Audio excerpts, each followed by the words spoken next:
ఏది ఆయన ప్రేమ నుండి మనలను ఎడబాపనేరదు అని వర్తమానం మనం నేర్చుకుందాం. ఆయన ప్రేమ నుండి ఏది కూడా మనల్ని ఎడబాప నేరదు. రోమీలకు రాసిన పత్రిక 8వ అధ్యాయము 35వ వచనం నుండి మనం చదువుకుందాం. మెస్సియ ప్రేమ నుండి మనలను ఎడబాపు వాడెవడు? శ్రమ అయినను, బాధ అయినను, హింస అయినను, కరువైనను, వస్త్రహీనత అయినను, ఉపద్రవమైనను, ఖడ్గమైనను మనలను ఎడబాపున. ఇందును గూర్చి వ్రాయబడినదేమనగా, నిన్ను బట్టి దినమెల్లా మేము వధింపబడిన వారము, వధకు సిద్ధమైన గొర్రెలమని మేము ఎంచబడిన వారము అయినను మనను ప్రేమించిన వాని ద్వారా మనము వీటన్నిటిలో అత్యధిక విజయం పొందుచున్నాము. మరణమైనను, జీవమైనను, దేవదూతలైనను, ప్రధానులైనను, ఉన్నవి అయినను, రాబోవునివైనను, అధికారులైనను, ఎత్తైనను, లోతైనను, సృష్టింపబడిన మరి ఏదైనను మన ఎలోహిమైనటువంటి యెహోవా మెస్సీనందలి సర్వశక్తిమంతుని ప్రేమ నుండి మనలను చూడండి ఎడబాప నేరము. ఆయన నామములో హల్లెలూయా. నేను నమ్ముతూ ఉన్నానని పౌలు గారు చెప్తున్నారు. చూడండి, ఆయన యొక్క ప్రేమ నుండి మనలను ఏది కూడా ఎడబాప నేరదు. మరి ఆయన ప్రేమ నీలోనికి ఎలాగా వచ్చింది చూడండి. ఆయన ప్రేమ రోమీలకు రాసిన పత్రిక 5వ అధ్యాయము 5వ వచనం మనం చదువుకుందాం. ఎందుకనగా ఈ నిరీక్షణ మనల్ని సిగ్గుపరచదు, మనకు అనుగ్రహింపబడిన పరిశుద్ధాత్మ ద్వారా సర్వశక్తివంతుని ప్రేమ మన హృదయములలో ఆయన నామనిస్తారు. ఆ ప్రేమ నీలో ఏ విధంగా కుమ్మరించబడింది చెప్పండి? పరిశుద్ధాత్మ ద్వారా. అందుకే ఆ నీకు ఇవ్వబడిన వరం ఏమిటంటే గొప్ప వరము ప్రేమ. పరిశుద్ధాత్మే వరం అని ఉంది. ఆ వరము ద్వారా నువ్వేం పొందుకుంటున్నావు? ప్రేమ. ఆ ప్రేమే నీకు ఇవ్వబడినటువంటి గొప్ప వరం. ఆ ప్రేమ చూడండి ఎంత గొప్పదో. నువ్వు ఆ ప్రేమను బట్టే ఇక్కడికి ఆయన సన్నిధికి రాగలిగావు, ఆయన నమ్ముకున్నావు, ఆయన్ని ఆరాధిస్తున్నావు, ఆయన వాక్య ప్రకారంగా నడుస్తున్నావు, ఇతరులను ప్రేమిస్తున్నావు. ఇవన్నీ నువ్వు చేయగలుగుతున్నావు అంటే, ఎవరిని ద్వేషించకుండా ప్రేమిస్తున్నావు, ఇవన్నీ చేస్తున్నావంటే ఆ ప్రేమ నీకు వరముగా ఇవ్వబడింది. ఆ ప్రేమ అందుకనే పావురము ప్రేమకు సాదృశ్యంగా ఉంది. పావురములో ఏ చేదు ఉండదు. చేప కోసినప్పుడు ముందుగా ఏం చేస్తారు చెప్పండి? చేపను మొట్టమొదట కోసేటప్పుడు ముందు చేసే పని ఏమిటంటే చేదుని తీసివేయడం. ఆ చేదుని తీసేస్తారు. అలాగే కోడిని కూడా కాల్చేసిన తర్వాత ముందుగా ఏం చేస్తారు చెప్పండి? దానిలో ఏదైనా చేదు అలాంటివి ఉంటే ముందు వాటిని బయటికి తీసేసి అప్పుడు దాన్ని చక్కగా కోస్తారు. చేపను కూడా అలాగే కోస్తారు. అందువల్ల ప్రేమ ఎప్పుడు కూడా ఏం చేస్తానంటే మనలో ఉన్న ప్రేమ, నీలో ఉన్న ఆయన ప్రేమ నీలో చేదులు తీసివేస్తాయి. ఆయన నామనిస్తారు. హల్లెలూయా. అప్పుడు నువ్వు చక్కగా సహోదరులను ప్రేమించగలుగుతావు, హృదయపూర్వకంగా ప్రేమించగలుగుతావు. కపటమైన ప్రేమ కాదు. కపటమైన ప్రేమ అంటే లోపల ఏదో ఒకటి పెట్టుకొని పైకి ప్రేమించినట్లుగా నటించడం ఉంటూ చూసారు. దాన్ని నటన అంటారు, వేషధారణ అంటారు. పైకి చాలా మంచిగా మాట్లాడతారు, తీగా మాట్లాడతారు. హృదయంలో ఇష్టం ఉండదు. హృదయంలో ఇలా దురాలోచనలు ఉంటాయి. హృదయంలో వీళ్ళు ఎలా అయిపోతే బాగుండు, వీళ్ళు ఎలా అయిపోతే బాగుండు హృదయంలో పెట్టుకొని హృదయంలో కీడు కలగాలని పెట్టుకుని పైకి మేలుగా మాట్లాడతారు చూసారా? అది పెంకు మీద వెండిపోత పూస్తే ఎలా ఉంటుంది చెప్పండి? పైకేమో వెండిగా కనపడుతుంది, లోపల పెంకు. అలాగే అలాంటి ప్రేమ అది కపటమైన ప్రేమని వాక్యం చెప్తా ఉంది. అది నిజమైన ప్రేమ కాదు. అది దావీదులో కూడా కనపడింది. ఈ ప్రేమ కపటమైన ప్రేమ. పైకేమో ముందుగా సౌలు రాజును మనం చూద్దాం. దావీదులో కూడా ఉంది. సౌలు రాజుని గురించి కూడా మనం చూద్దాం. సౌలు రాజు చూడండి, యుద్ధంలో దావీదులు చచ్చిపోతే బాగుండు అని ఉంది. పైకి మాత్రం ఏంటి చెప్పండి? నా కూతురుని ఇస్తాను. ఏమండి? అది ఇది లోపలేమని చెప్పండి? పైకి ప్రేమ. అలాగే దావీదుని కూడా బెత్షెబా ఏమండి భర్త విషయంలో చాలా ప్రేమగా మాట్లాడుతున్నాడు ఆయన. లోపలేమని చెప్పండి? ఆ భర్త చనిపోతే ఆ బెత్షెబాని స్వాధీనపరుచుకోవాలని హృదయంలో, కానీ పైకి మాత్రం చాలా ప్రేమగా మాట్లాడుతున్నాడు దావీదు. కాబట్టి ఆ మనుషులు కూడా చాలామంది లోకంలో కూడా మనం ఎక్కడికైనా ఎవరైనా కానీ చాలా ప్రేమగా మాట్లాడుతూ ఉంటారు. మాటలు చాలా తీగ చక్కగా కనపడుతుంటాయి, కానీ హృదయంలో ఏముంటుంది చెప్పండి? నీ బాగును ఓరం, నీ క్షేమాన్ని చూసి ఓరవలేరు, నీ ప్రార్థన చూసి ఓరవలేరు, నీ పరిచర్యను చూసి ఓరవలేరు, నీ తగ్గింపుని చూసి ఓరవలేరు, నీ క్రియలను చూసి ఓరవలేరు, తట్టుకోలేకపోతుంటారు. కానీ పైకి మాత్రం చాలా ప్రేమగా మాట్లాడుతూ ఉంటారు.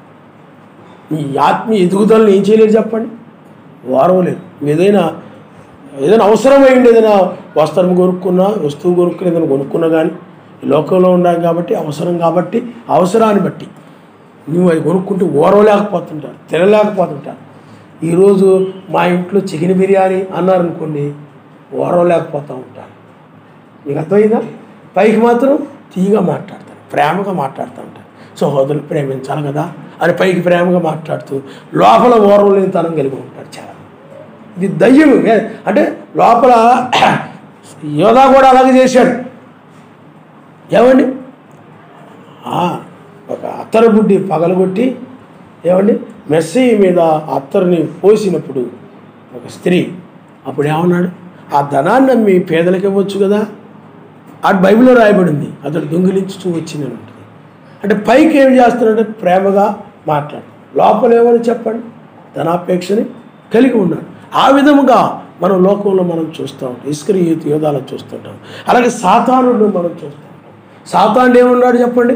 లోపల అతడు ఒక ప్రేమ కలిగినట్టుగా మాట్లాడుతున్నాడు, ఏదో లోపల నుండి వస్తున్నట్టు కానీ, లోపల నుండి మాట్లాడుతున్నాడు. కానీ ఏ ఫలములైనా మిమ్మల్ని తినకూడదని చెప్పాడా ఆయన అన్నప్పుడు, అవి ఇవి తినకూడదు అన్నాడు అని అంటే, లేదు అవి తింటే మీరు దేవదూతలమని ఉంటారు, అలా ఉంటారు, ఇలా ఉంటారు, చాలా మంచిగా చెప్తున్నాడు. పైకి ప్రేమ ఉన్నట్టుగానే, వాళ్ళ క్షేమం కోరుతున్నట్టుగానే చాలా మంచిగా చెప్తూ ఉన్నాడు.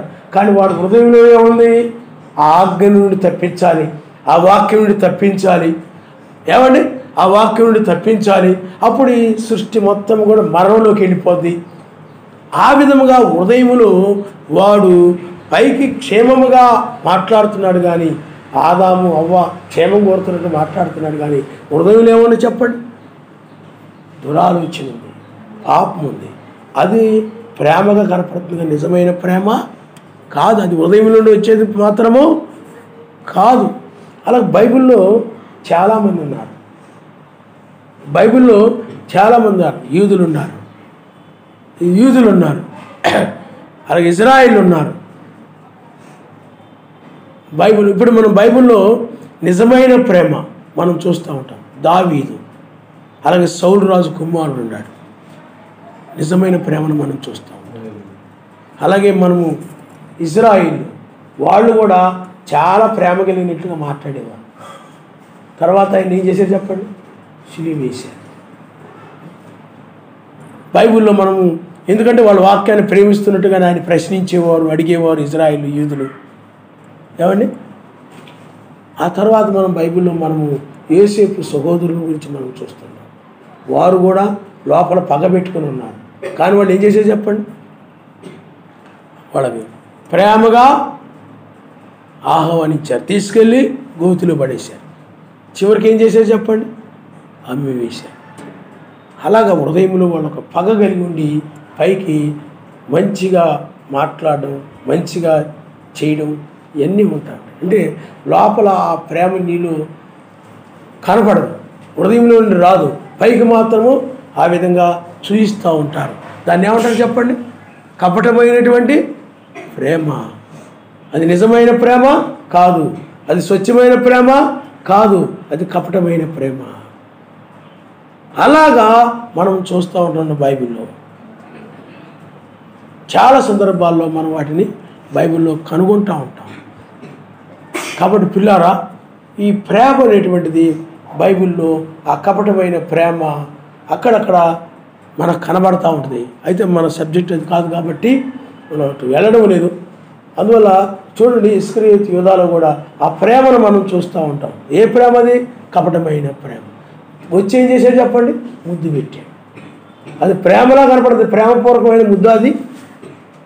కానీ హృదయంలో ఏమన్నా చెప్పండి?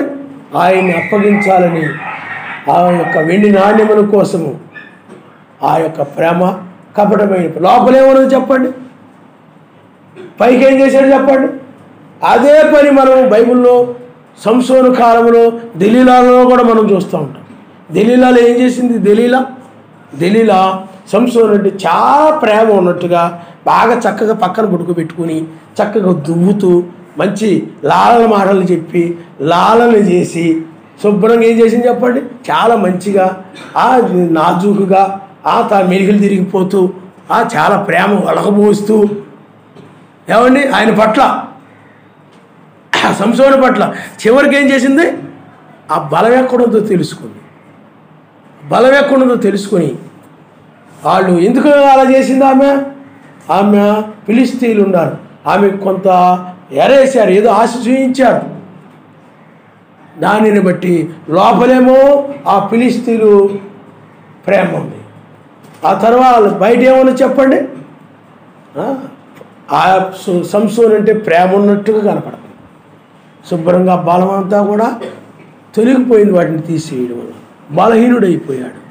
అలాగే లోకంలో చాలామంది అలాంటి స్త్రీలు ఉంటారు, అలాంటి పురుషులు ఉంటారు.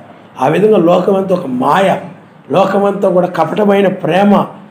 మీ వాళ్ళు కూడా, మీ బంధువులు కూడా మీరంటే ఓర్వలేని తరంగా ఉంటారు. పైకి చాలా ప్రేమగా వెళ్ళినప్పుడు ఏం చేస్తారు చెప్పండి? అవి చేసి ఇది చేసి చాలా ప్రేమగా చూస్తారు, చాలా ప్రేమగా ఆదరిస్తారు. కానీ లోపల బయట ఏం చేస్తారు చెప్పండి? మీ గురించి కుసకుసలా ఉంటారు, ఇలాగే చెప్పుకుంటూ ఉంటారు, వ్యతిరేకంగా విరోధంగా చెప్పుకుంటారు, పైకి ప్రేమిస్తాం. ఇంకా అర్థమైందా? కొంతమంది ఏం చేస్తారు చెప్పండి? మీ గురించి ఆ పైని ప్రేమిస్తూ ఉన్నట్లుగా ఉండి లోపల ఏం చేస్తారంటే, అందుకని ప్రేమలో అసూయ ఉండదని, ద్వేషం ఉండదని, క్రోధం ఉండదని, కక్ష ఉండదని, ఇవన్నీ ఉండవు. అవన్నీ లోపల కలుగుకొని ప్రేమ కలిగి ఉన్నట్లయితే చూడండి, రోమిలికి రాసిన పత్రిక ప్రేమ గురించి కొరింథీ రాసిన పత్రికలో కూడా ఉంది.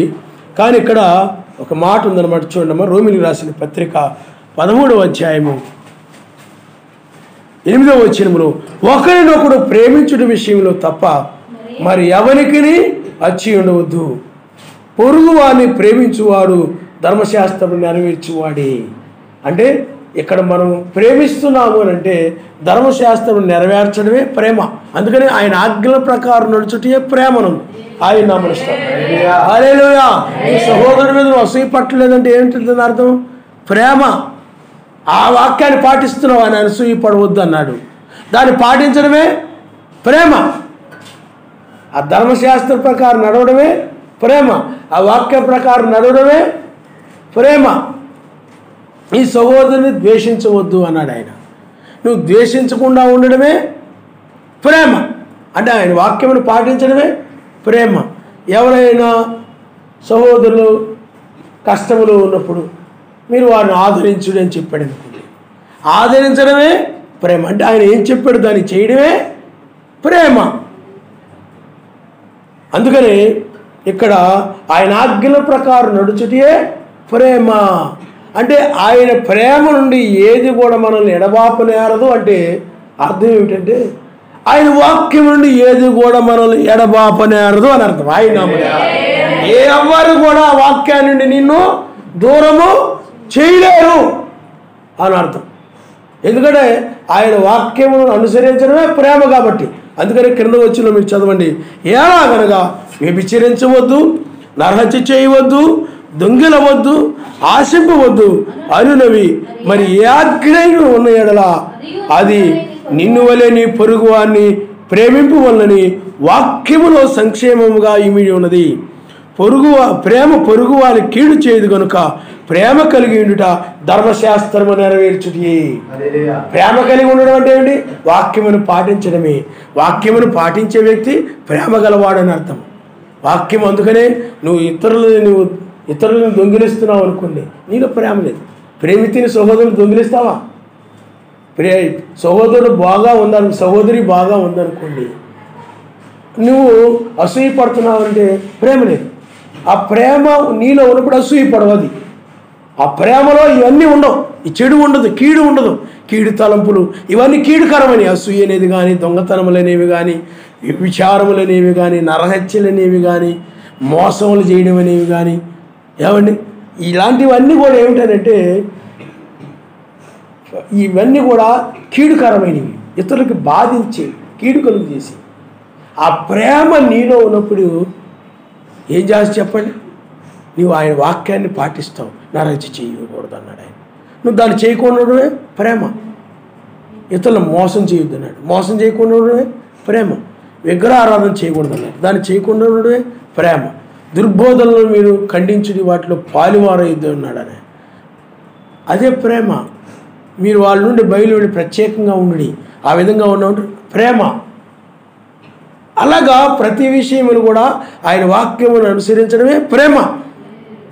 బైబిల్లో 1 యోహానులో కూడా రాయబడింది, ఆయన ఆజ్ఞల ప్రకారం నడుచుటే ప్రేమ అని ఉన్నాడు.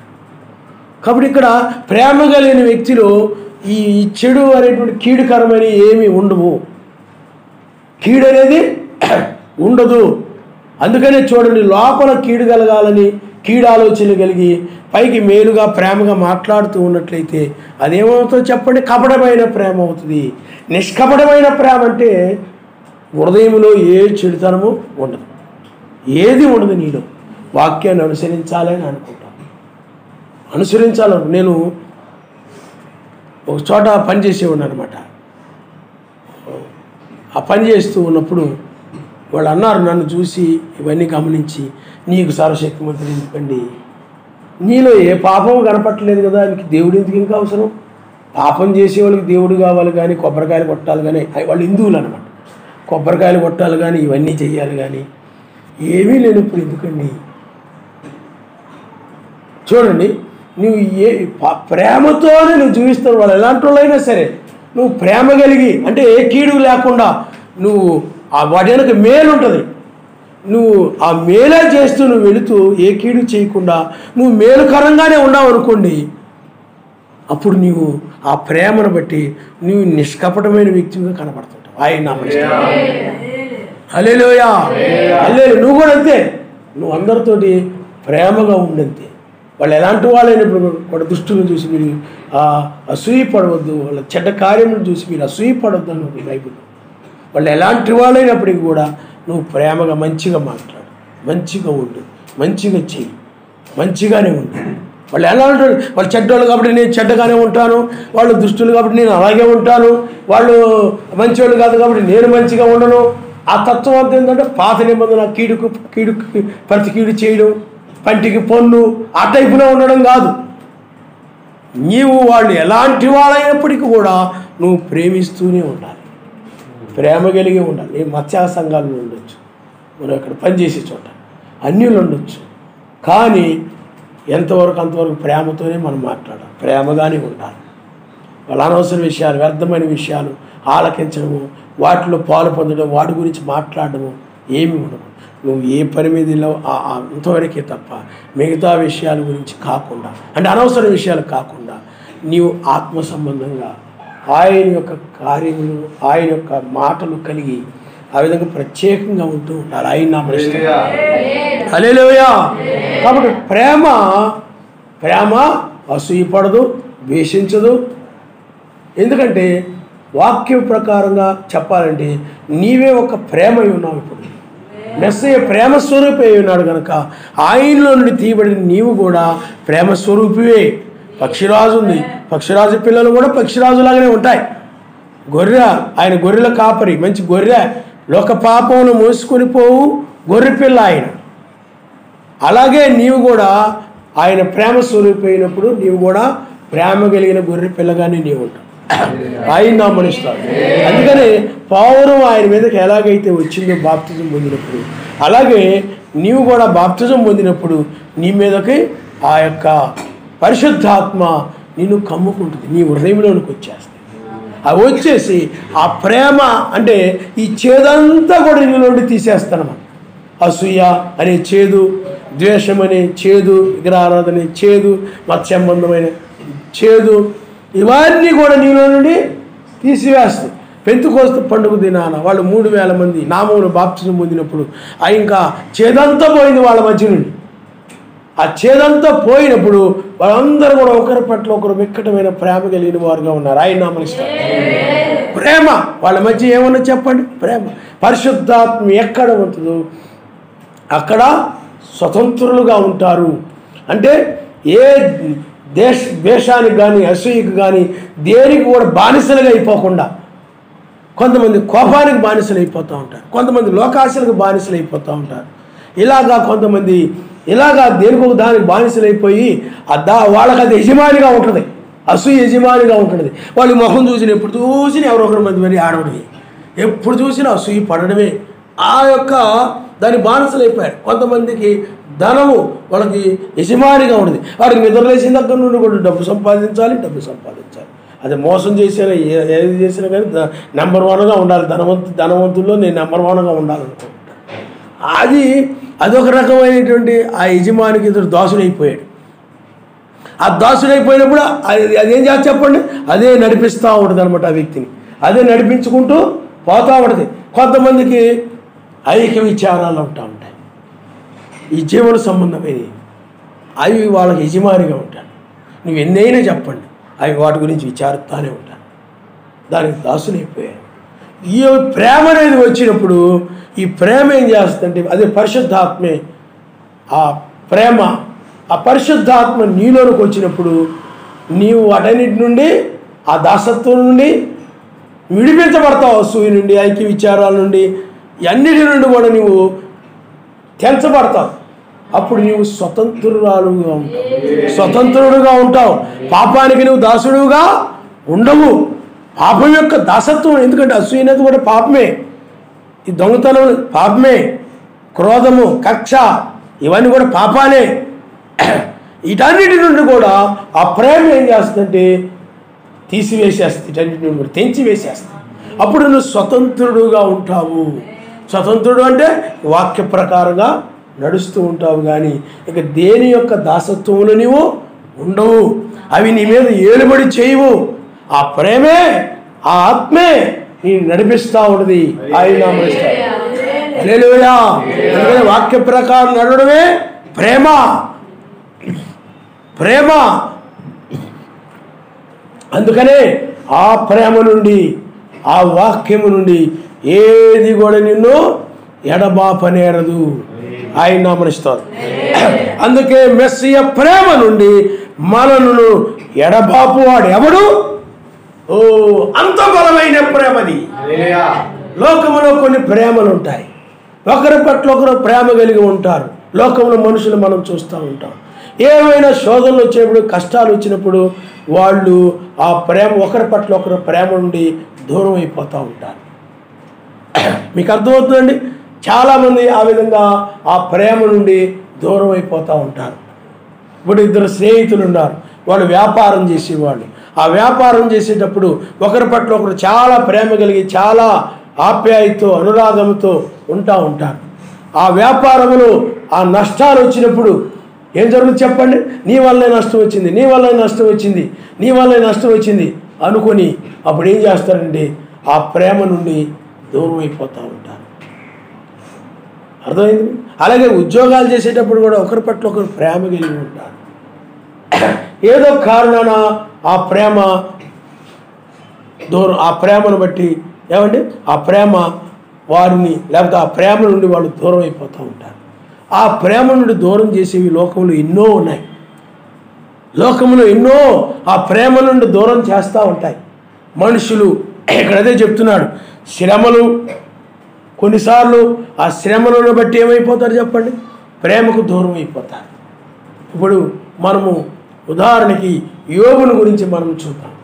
యోబు భార్యని గురించి మనం చూసినట్లయితే, యోబు అతడిని ప్రేమ నుండి, అతడిని అంటే మెస్సీ యొక్క ప్రేమ నుండి యోబుని, అనగా మెస్సీ యొక్క వాక్యం నుండి యోబుని ఏ శోధనలు కానీ శ్రమలు కానీ దూరం చేయలేకపోయాయి. ఆయన హల్లెలూయా. అంత నష్టం జరిగినా కానీ, ఆ సాతాను వల్ల అంత నష్టం వచ్చినప్పటికీ కూడా యథార్థవంతుడుగానే ఉన్నాడు. ఆయన నామనిస్తాడు. మనం మేలే పొందదగుదుమా? ఏమండి, కీళ్ళు ఎందుకు మనం పొందుకోకూడదు? ఈ శోధనలు ఎందుకు పొందుకోకూడదు? నువ్వు దూషించి మరణము కమ్మంటుంది ఆవిడ. ప్రేమ దూరం అయిపోయింది ఆవిడ. మెస్సీ ప్రేమ నుండి ఆమె దూరంగా వెళ్ళిపోయింది. దూరంగా వెళ్ళిపోయినప్పుడు అలాగే మాట్లాడతారు. దూరంగా వెళ్ళి ఆయన ప్రేమ నుండి దూరం అయ్యారనుకోండి ఎవరికైనా, అప్పుడు వాళ్ళకి అసూయతో కూడిన మాటలు వచ్చేస్తాయి, ద్వేషంతో కూడిన మాటలు వస్తాయి, దొంగతనాల గురించిన ఆలోచనలు వస్తాయి, వ్యభిచార సంబంధమైన ఆలోచనలు వస్తాయి, కీడుకరమైన ఆలోచనలు వస్తాయి. ఆ ప్రేమే ఏమైపోయింది? వాళ్ళని వదిలిపెట్టి వెళ్ళిపోయింది. ఆ పావురం వాళ్ళని వదిలిపెట్టి వెళ్ళిపోయింది. అందుకనే పావురం ఎప్పుడు కూడా గొర్రెపిల్ల మీద మాత్రమే రాలుతుంది. మెస్సయ్య గొర్రెపిల్ల, ఆయన అంటే దీనుల మీద మాత్రమే పావురము నిలిచి ఉంటుంది. అయ్యే గేదె మీదో తోడేల మీదో ఇంకో దాని మీద మొదటి రాకడలో ఆ పావురము రాలేదు. కానీ దీనుడయ్యాడు ఆయన నామములో. మనం ఈనాడు బాప్తిజం పొందిన రీతిగానే మనకు ఛాయగా మాదిరిగా ఉండడం కోసము ఆనాడు ఆయన బాప్తిజం పొందాడు. యోహాను చేత బాప్తిజం పొందాడు. దీనుడయ్యాడు ఆయన, తను తగ్గించుకున్నాడు ఆయన. నీవు యజమానివి, రాజులకు రాజువి, నేను నీకు బాప్తిజం ఏమిటి? మన నిమిత్తమై ఆయన మనకు మాదిరికి చూపించడం కోసమై తగ్గించుకొని ఆయన దీనుడుగా మారి యోహాను చేత ఆయన బాప్తిజం పొందాడు. ఆయన నామములో. ఎందుకని? మనము కూడా అలాగ బాప్తిజం పొందితేనే రక్షించబడతామని. బాప్తిజం అనగా చనిపోయి పాతి పెట్టబడి మరలా తిరిగి లేవడం, పునరుద్ధానం. బాప్తిజానికి అది ఛాయగా ఉంది. ఇది ఇప్పుడు మనం తీసుకునే బాప్తిజం అగ్ని బాప్తిజం, అది నీటి బాప్తిజం, అగ్ని బాప్తిజం. అందుకని నీటితోనూ అగ్నితోనూ ఆయన బాప్తిజం ఇచ్చేవాడని వాక్యం చెప్తా ఉంది. ఆయన నామమునిస్తాడు. హల్లెలూయా. కాబట్టి ఇప్పుడు ఆ ప్రేమ నుండి ఆమె దూరంగా వెళ్ళిపోయి ఇంకా ఇంత యథార్థంగా నడిచావు, ఇంత మంచిగా నడిచావు, భయభక్తులు కలిగి చెడుతనం అంతా విసర్జించావు. మనకు పొందింది ఏమిటి? మనకు చివరికి ప్రతిఫలం ఏమిటి? నువ్వు ఎంత మేలు చేసావు, అంత మేలు చేసావు. చివరికి మనకి నష్టమే కానీ మాటలే కానీ. ఎందుకంటే స్నేహితులు కూడా వచ్చి రకరకాలుగా మాట్లాడుతున్నారు. ఇవన్నీ ఉన్నాయి కానీ ఉపయోగం ఏమిటి?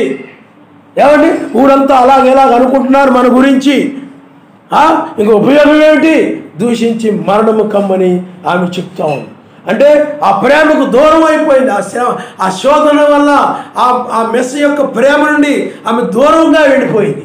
దూరంగా వెళ్ళిపోయి ఆ విధంగా మాట్లాడుతూ ఉంది. కానీ యోబు ఆ ప్రేమలో ఉండాలి కనుక ఆ ప్రేమ నుండి దూరం కాలేదు. కాబట్టి ఆ యోబు ఏమంటున్నాడంటే, మూర్ఖురాలు మాట్లాడినట్లు మాట్లాడుతున్నావు అన్నాడు. ఆయన నమ్మనిస్తాడు. హల్లెలూయా. మనము మేలే పొందుదమా, కీడెందుకు పొందకూడదు. యావే ఇచ్చెను, యావే తీసుకొనెను, ఆయనకే స్తుతి కలుగును గాక. అదే మెస్సీ యొక్క ప్రేమ. ఆ ప్రేమ నుండి సాతానుడు యోబుని దూరం చేయలేకపోయాడు. ఆయన ప్రేమ నుండి ఆ యొక్క సాతానుడు యోబుని ఎడబాపలేకపోయాడు. వాడి వల్ల కాలేదు. అందుకనే ఇక్కడ వాక్యం ఏం చెప్తుందంటే, మెస్సీ ప్రేమ నుండి మనల్ని ఎడబాపువాడు ఎవడు లేడు. ఎందుకంటే ఆ యోబులో ఉన్న పరిశుద్ధాత్మే, ఆ యోబులో ఉన్నటువంటి ప్రేమే నీలో ఉన్నది. కాబట్టి యోబుని వాక్యం మీద నిలబడేలాగా ఆ నిలబెట్టిన ప్రేమ కలిగిన శక్తి ఇప్పుడు నీలో కూడా ఉంది కనుక నీవు ఆయన్ని ప్రేమిస్తున్నట్లయితే యోబు వలె వాక్యాన్ని నువ్వు నిజముగా ఆయన వలె ఆ యోబు వలె ప్రేమిస్తూ ఉన్నట్లయితే ఆయన ప్రేమ నుండి సాతానుడు యోబును దూరం చేయలేకపోయినట్టుగానే నిన్ను కూడా వాక్యం నుండి దూరం చేయలేడు. ఆయన నమ్మనిస్తాడు. హల్లెలూయా. ఎందుకంటే నీకు మెస్సీకి మధ్య ఉన్నటువంటి ప్రేమ అంత గొప్పమైంది. లోక ప్రేమల వలె కాదు, తాత్కాలికమైన ప్రేమ కాదు. నీకు మెస్సీకి మధ్య ఉన్నటువంటి ప్రేమ కపటమైన ప్రేమ కాదు, వేషధారణతో కూడిన ప్రేమ కాదు, స్వచ్ఛమైన ప్రేమ, బలమైన ప్రేమ. ఆ శరీరంలో నుండి నిన్ను ఎవరు కూడా వేరు చేయలేనటువంటి ప్రపంచంలో ఉన్నటువంటి గొప్ప ప్రేమకులు ఎవరంటే, గొప్ప ప్రేమ వారు అంటే ప్రేమ కలిగిన వారు మరి ఎవరు లేరంటే అది నీవు మరియు మెస్సయ్య మాత్రమే. ఆయన హల్లెలూయా. ఆనాడు కూడా గొప్ప ప్రేమ కలిగిన వారు ఎవరున్నారంటే గొప్ప ప్రేమ కలిగిన వారు మెస్సయ్య మరియు యోబు. వాళ్ళంతా ప్రేమ కలిగిన వారుగా ఉన్నారు కాబట్టి వారి ప్రేమను ఎవరు చెడగొట్టలేకపోయారు. వారి మధ్య నుండి ప్రేమను ఎవరు కూడా ఏ విరోధాలు పెట్టో అవి పెట్టో ఈ పెట్టో శోధన పెట్టో అవి పెట్టో ఈ పెట్టో ఎవరు దూరం చేయలేకపోయారు. ఓ సాతానుడు దూరం చేయాలని ఎంతో ప్రయత్నం చేసినప్పటికీ కూడా యోబు ప్రేమ కలిగి ఉన్నాడు. సర్వశక్తిమంతుడు కూడా యోబు మీద ప్రేమ కలిగి ఉన్నాడు. ఆయన హల్లెలూయా. ఆయన ప్రేమ నుండి నిన్ను నీ వారు కానీ ఎవరు కూడా దూరము చేయలేరు. అంటే ఆ వాక్యం నుండి ఎవరు కూడా నిన్ను దూరము చేయలేరు. నీ చేత ఎవరు అన్యాయం చేయించలేరు. నీ చేత ఎవరు కూడా మోసం చేయించలేరు. నీ చేత ఎవరు కూడా, ఎందుకంటే ఆయన ప్రేమ నుండి దూరం చేయడం కోసము ఇవి గనక చేస్తే ఆయన ప్రేమ నుండి దూరం అయిపోయినట్టే. నీ చేత ఎవరు కూడా విచారం చేయించలేరు, విగ్రహారాధన చేయించలేరు. నీ చేత ఎవరు కూడా ఈ యొక్క తరమ కోసము ఆ యొక్క దలీలావలే ఎవరు కూడా నిన్ను ఏమీ చేయించలేరు. ఎందుకనంటే నీకు ఆయనకి మధ్య నుండి ప్రేమ లాంటిది. ఎవరు ఎడబాపనేరు. ఏది కూడా ఆయన ప్రేమ నుండి నిన్ను దూరము చేయనేరదు. అందుకనే నీ ప్రేమ బలమైనది. నీ ప్రేమలో శక్తి ఉంది. ఆయన ప్రేమలో శక్తి ఉంది. అందుకనే ఆయన నీవు ఏక శరీరమై ఉన్నారు. శోధనలు దూరం చేయలేవు నువ్వు ఆయన నుండి. శోధనలైనా పడతావు కానీ, శ్రమలైనా పడతావు కానీ, నష్టాలు వచ్చినప్పటికీ కూడా నువ్వు సహనము కలిగి భరిస్తావు కానీ ఆయన ప్రేమ నుండి నీవు దూరముగా ఒక్క సూది మొనంత కానీ దారమంత కానీ దారిపోగు ఎంత సన్నగా ఉండదు అంత కూడా నువ్వు దూరం కానీ. ఆయన ప్రేమ నీ ప్రేమ ఒకటి. ఒక విధంగా అవి వెనక తిరిగిపోయాయి, అవి అల్లుకుపోయాయి, అది చిక్కుబడిపోయాయి. ఆ ప్రేమ ఎవరు కూడా ఆ చిక్కుముడిని తీయలేరు. ఆ ప్రేమ చిక్కుముడిని ఎవరు కూడా దాన్ని విప్పలేరు. కారణం ఎందుకంటే నీ పట్ల ఆయన అంత ప్రేమ చూపించాడు కాబట్టి ఆ ప్రేమను బట్టి నీవు ఆయన ప్రేమ నుండి నువ్వు దూరము కాలేవు. ఒకప్పుడు నువ్వు ఇలసగా ఉండేదాన్ని, అది సముద్రంలో ఉంటుంది ఇలస. ఈ వర్షాకాలం వచ్చినప్పుడు ఆ గోదావరి నీరు ప్రవహిస్తూ ఉన్నప్పుడు అది సముద్రంలో నుండి ఆ ఇలస అనే చేప సముద్రంలో నుండి మరలా గోదావరిలోకి వచ్చేస్తాయి. ఎదురు వస్తుంది అనమాట, నీటికి ఎదురెదుతుంది. నీకు అర్థమవుతుందా? ఆ ఎదురెదినప్పుడు అది ఇలస కాస్త పులసగా మారిపోయి చాలా రుచిగా మారిపోతుంది. నీవు కూడా అంతే. ఆయన ప్రేమ రుచి చూసి తెలుసుకొని నీవు రుచి కలిగినటువంటి రుచి లేనటువంటి ఇలసగా ఉన్న నీవు ఆయన యొక్క రక్తమును బట్టి పరిశుద్ధాత్మను బట్టి ఆ పరిశుద్ధాత్మ నీళ్ళకు వచ్చడం ద్వారా నీవిప్పుడు పులస వలె మారిపోయావు, రుచి కలిగినటువంటి. అందుకనే నీ రుచి అనగా నీ ప్రేమ ఇతరులకి అది రుచికరమైనదిగా ఉంటుంది. ఆయన నామనిస్తాడు. ఆ ద్వేషము అసూయ లాంటివి ఇతరులకి చేదుగా ఉంటాయి, యాక్కనే అనిపిస్తాయి. ఇతరులు కొంతమందిలో అవి కనబడతా ఉంటాయి, అవి నీకు వాంతి వచ్చేస్తాయి, ఆ చేదుగా కనబడతా ఉంటాయి. కానీ ఆ ప్రేమ కలిగిన వ్యక్తి ఇతరులకు ఎలా ఉంటాడు చెప్పండి? రుచికరమైన వ్యక్తిగా ఉంటాడు. ఆయన నామనిస్తాడు. హల్లెలూయా. కాబట్టి ఆయన ప్రేమ నుండి ఎవరు మనల్ని ఎడబాప శ్రమ అయినను చూడండి, శ్రమ అయినను, మరలా బాధ అయినను, హింస అయినను, చూడండి శ్రమ బాధ ఏది కూడా యోబుని ఆయన ప్రేమ నుండి దూరం చేయలేకపోయాయి. మీకు అర్థమవుతుందండి? ఏ ప్రేమ దూరమో చేయలేకపోయాయి. అందుకనే చూడండి, మన ప్రేమ ఆయనకి మనకు మధ్య ఉన్న ప్రేమ యుగాలు ఉండేది, శాశ్వతమైనది. లోకంలో నీ భర్త నిన్ను ప్రేమించవచ్చు, నీ భార్య నిన్ను ప్రేమించవచ్చు, నీ కుటుంబం నిన్ను ప్రేమించవచ్చు. ఇవన్నీ కూడా కొంతకాలమే, ఇవి కొంతకాలమే. ఇద్దరు తిరగలు విసురుతూ ఉన్నారు. విసురుతూ ఉన్నప్పుడు ఒకరేమో కొనిపోబడ్డారు. ఇద్దరు ఒకరి పట్ల ఒకరు ప్రేమ కలిగి ఉన్నారు. కానీ అందుట్లో ఒకరు సర్వశక్తిమంతుని ప్రేమకు బందీ అయిపోయి ఉన్నారు, ఒకరేమో లోక ప్రేమకు బందీ అయిపోయి ఉన్నారు. ఇద్దరు తిరగలు విసురుతూ ఉన్నారు. ఆ సమయం వచ్చినప్పుడు ఒకరు కొనిపోబడ్డారు, ఒకరు విడిచిపెట్టబడ్డారు. అలాగే నువ్వు కొనుకోబడతావు. ఆ తాత్కాలికమైన ప్రేమ కలిగిన వారు ఏమైపోతారు చెప్పండి? విడవబడి ఉకృతిలోకి వెళ్ళిపోతారు. అందువలన ఈ ప్రేమలనేవి, అందుకని తాత్కాలికమైన ఈ ప్రేమలన్నీ కూడా కొంతకాలమే. మనిషి ఊపిరిన్నంత వరకే, ప్రాణం ఉన్నంత వరకే. ఆ ప్రాణం పోతే ఆ ప్రేమ ఏటో పోతాయి. ఆ ప్రేమ నీకు ఇంకా ఏదో ఆ ప్రేమను జ్ఞాపకం చేసుకోవడం తప్ప ఏది ఉండదు. వాళ్ళని నువ్వు కలుసుకోవు. ఎందుకంటే మరణం అనేది ఎడబాటు అయి ఉన్నది. మరణం అనేది ఎడబాటు. కాబట్టి పిల్లారా, ప్రేమ ప్రేమ ప్రేమ, అర్థమైందా? అందుకని మనుషులు ఇప్పుడు బంధువులు ఉన్నారు, వాళ్ళ ప్రేమలన్నింటికి నువ్వు వెళ్ళగానే అవి చేసి ఈ చేసి ఈ చేసి ఈ చేసి చేసేయచ్చు, నీ మీద ప్రేమ చూపించవచ్చు. ఆత్మ లేకుండా ఏది చేసినా ఉపయోగం లేదు. పరిశుద్ధాత్మ కలిగి చేసినప్పుడే ప్రయోజనం. వాళ్ళు చేస్తారు, ప్రేమ చూపిస్తారు. అది తాత్కాలికమైన ప్రేమ. శాశ్వతంగా ఉంటుందా?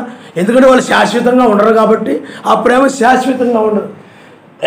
కానీ మనము ఆయన కలిగి ఉన్న ప్రేమ ఈ భూమి మీద ఇలాగా మనం ప్రేమించడమే కాదు, మనం రక్షించి రక్తము గార్చి ప్రేమించడమే కాదు, ఇప్పుడు మన దేహాలను విమోచించి ప్రేమించడమే కాదు, ఇప్పుడు ప్రేమ మన దేహాలను విమోచించే ప్రేమ. ఇలా కాదు, సదా ఆయనతో మనం ఉంటాము, ఆయన మనల్ని ప్రేమిస్తాడు, మనం ఆయన్ని ప్రేమిస్తుంటాము, సదా ఆయనతో మనం ఉంటాం, ఆయన. అలాగే నీ ఇంట్లో వాడు రక్షించబడి ఉంటే అక్కడ కూడా అలాగే ప్రేమ కలిగి ఉంటారు. రక్షించబడకపోతే అది తాత్కాలికమైన ప్రేమే. ఉగ్రతలోకి వెళ్ళిపోతారు, నిత్య శిక్షకి వెళ్ళిపోతారు, నరకానికి వెళ్ళిపోతారు. జడ్జిమెంట్లో అదే జరుగుతుంది. జడ్జిమెంట్లో పిల్లారా ఒకరు విడుదల పొందుతారు, ఒకరేమో చెరసాల్లోకి వెళ్ళిపోతారు. మనం ఇప్పుడు ఈ దేహం నుండి విమోచించబడి పైకి వెళ్ళిపోతున్నాము. మిగతా వాళ్ళు స్వేచ్ఛగా తిరిగి ఇష్టం వచ్చినట్టు తిరిగిన వాళ్ళందరూ కూడా, పాపాలు చేసిన వాళ్ళందరూ నరకం అనే చెరసాలకు వాళ్ళు వెళ్ళిపోతారు. అప్పుడు పిల్లారా, ప్రేమ నుండి మనల్ని ఏది కూడా బాధ అయినను. చూడండి, మనము ముగ్గురు యూదులు మనం చూస్తున్నాం. ప్రథమంగా నమస్కారము చేయండి, లేకపోతే లేదు, తీసుకెళ్ళి అగ్గిలో పడేస్తా ఉన్నాం. చూడండి, మీరు కనుక ప్రథమంగా నమస్కారం చేసి మేము చెప్పినట్టు చేశారనుకోండి, మీకు అయిస్తాం, అయిస్తాం, మేము మిక్కటమైన ప్రేమ చూపిస్తాం, అలా చేస్తాం, ఇలా చేస్తాం, అలా చూసుకుంటాం, ఇలా చూసుకుంటాం, మా మాట వింటే అంటున్నారు చాలామంది. ఆ రోజుల్లో కూడా అలా ఉండొచ్చు. కానీ వాళ్ళు ప్రేమ కలిగి ఉన్నారు. వాళ్ళు మెస్సయ్య ప్రేమ ఏం చేయాలి చెప్పండి? వాక్య ప్రకారం నడుస్తుంది.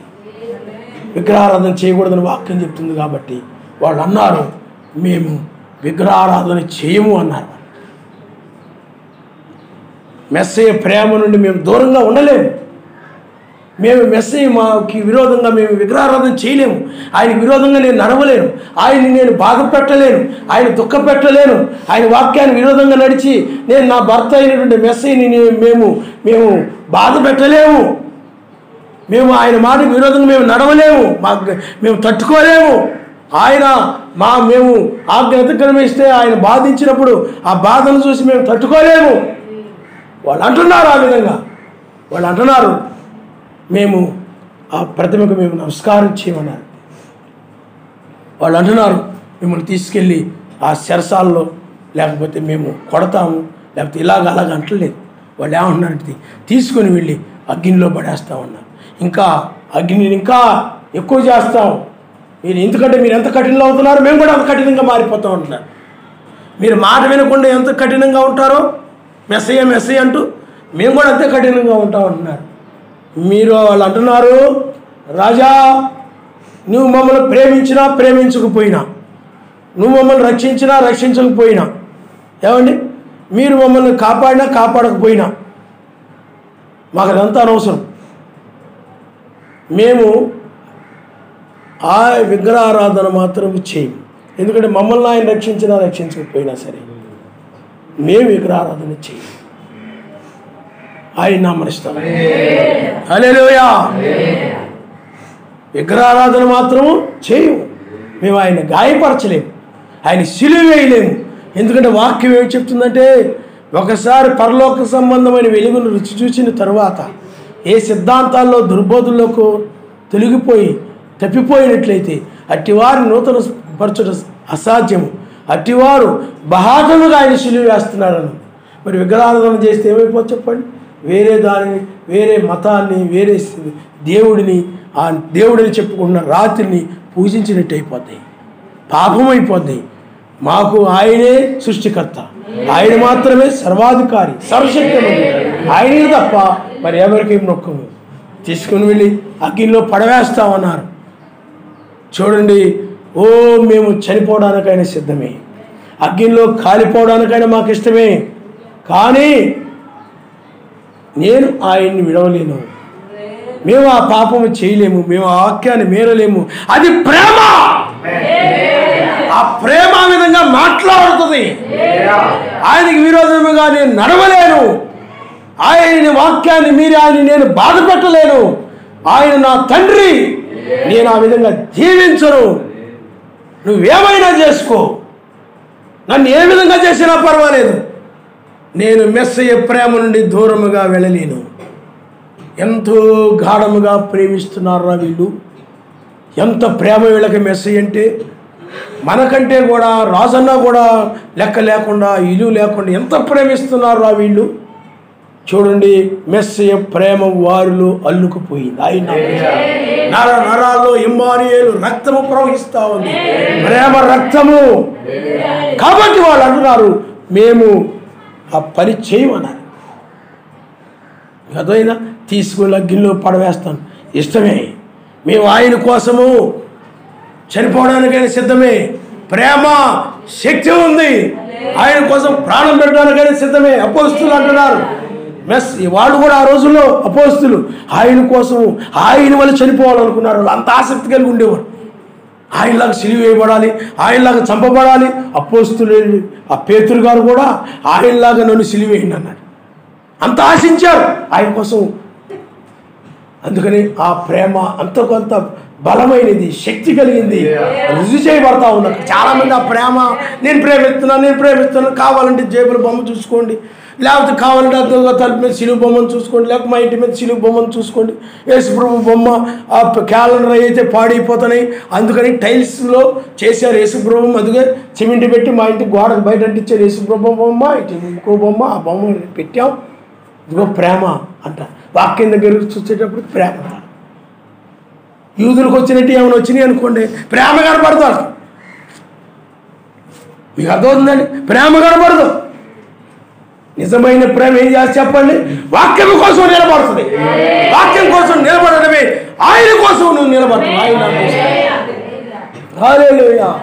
ఓ ఆయన ప్రేమ నుండి మనల్ని ఎడబాపు అనేది ఏది కూడా లేదు. ఆ యూదుల్ని, ముగ్గురు యూదుల్ని మెస్సయ్య ప్రేమ నుండి దూరం చేయడము ఆ రాజు తరము కాలేదు. వాళ్ళు శ్రమ పెట్టారు, బాధ పెట్టారు, హింస పెట్టారు, వాళ్ళ తరం కాలేదు.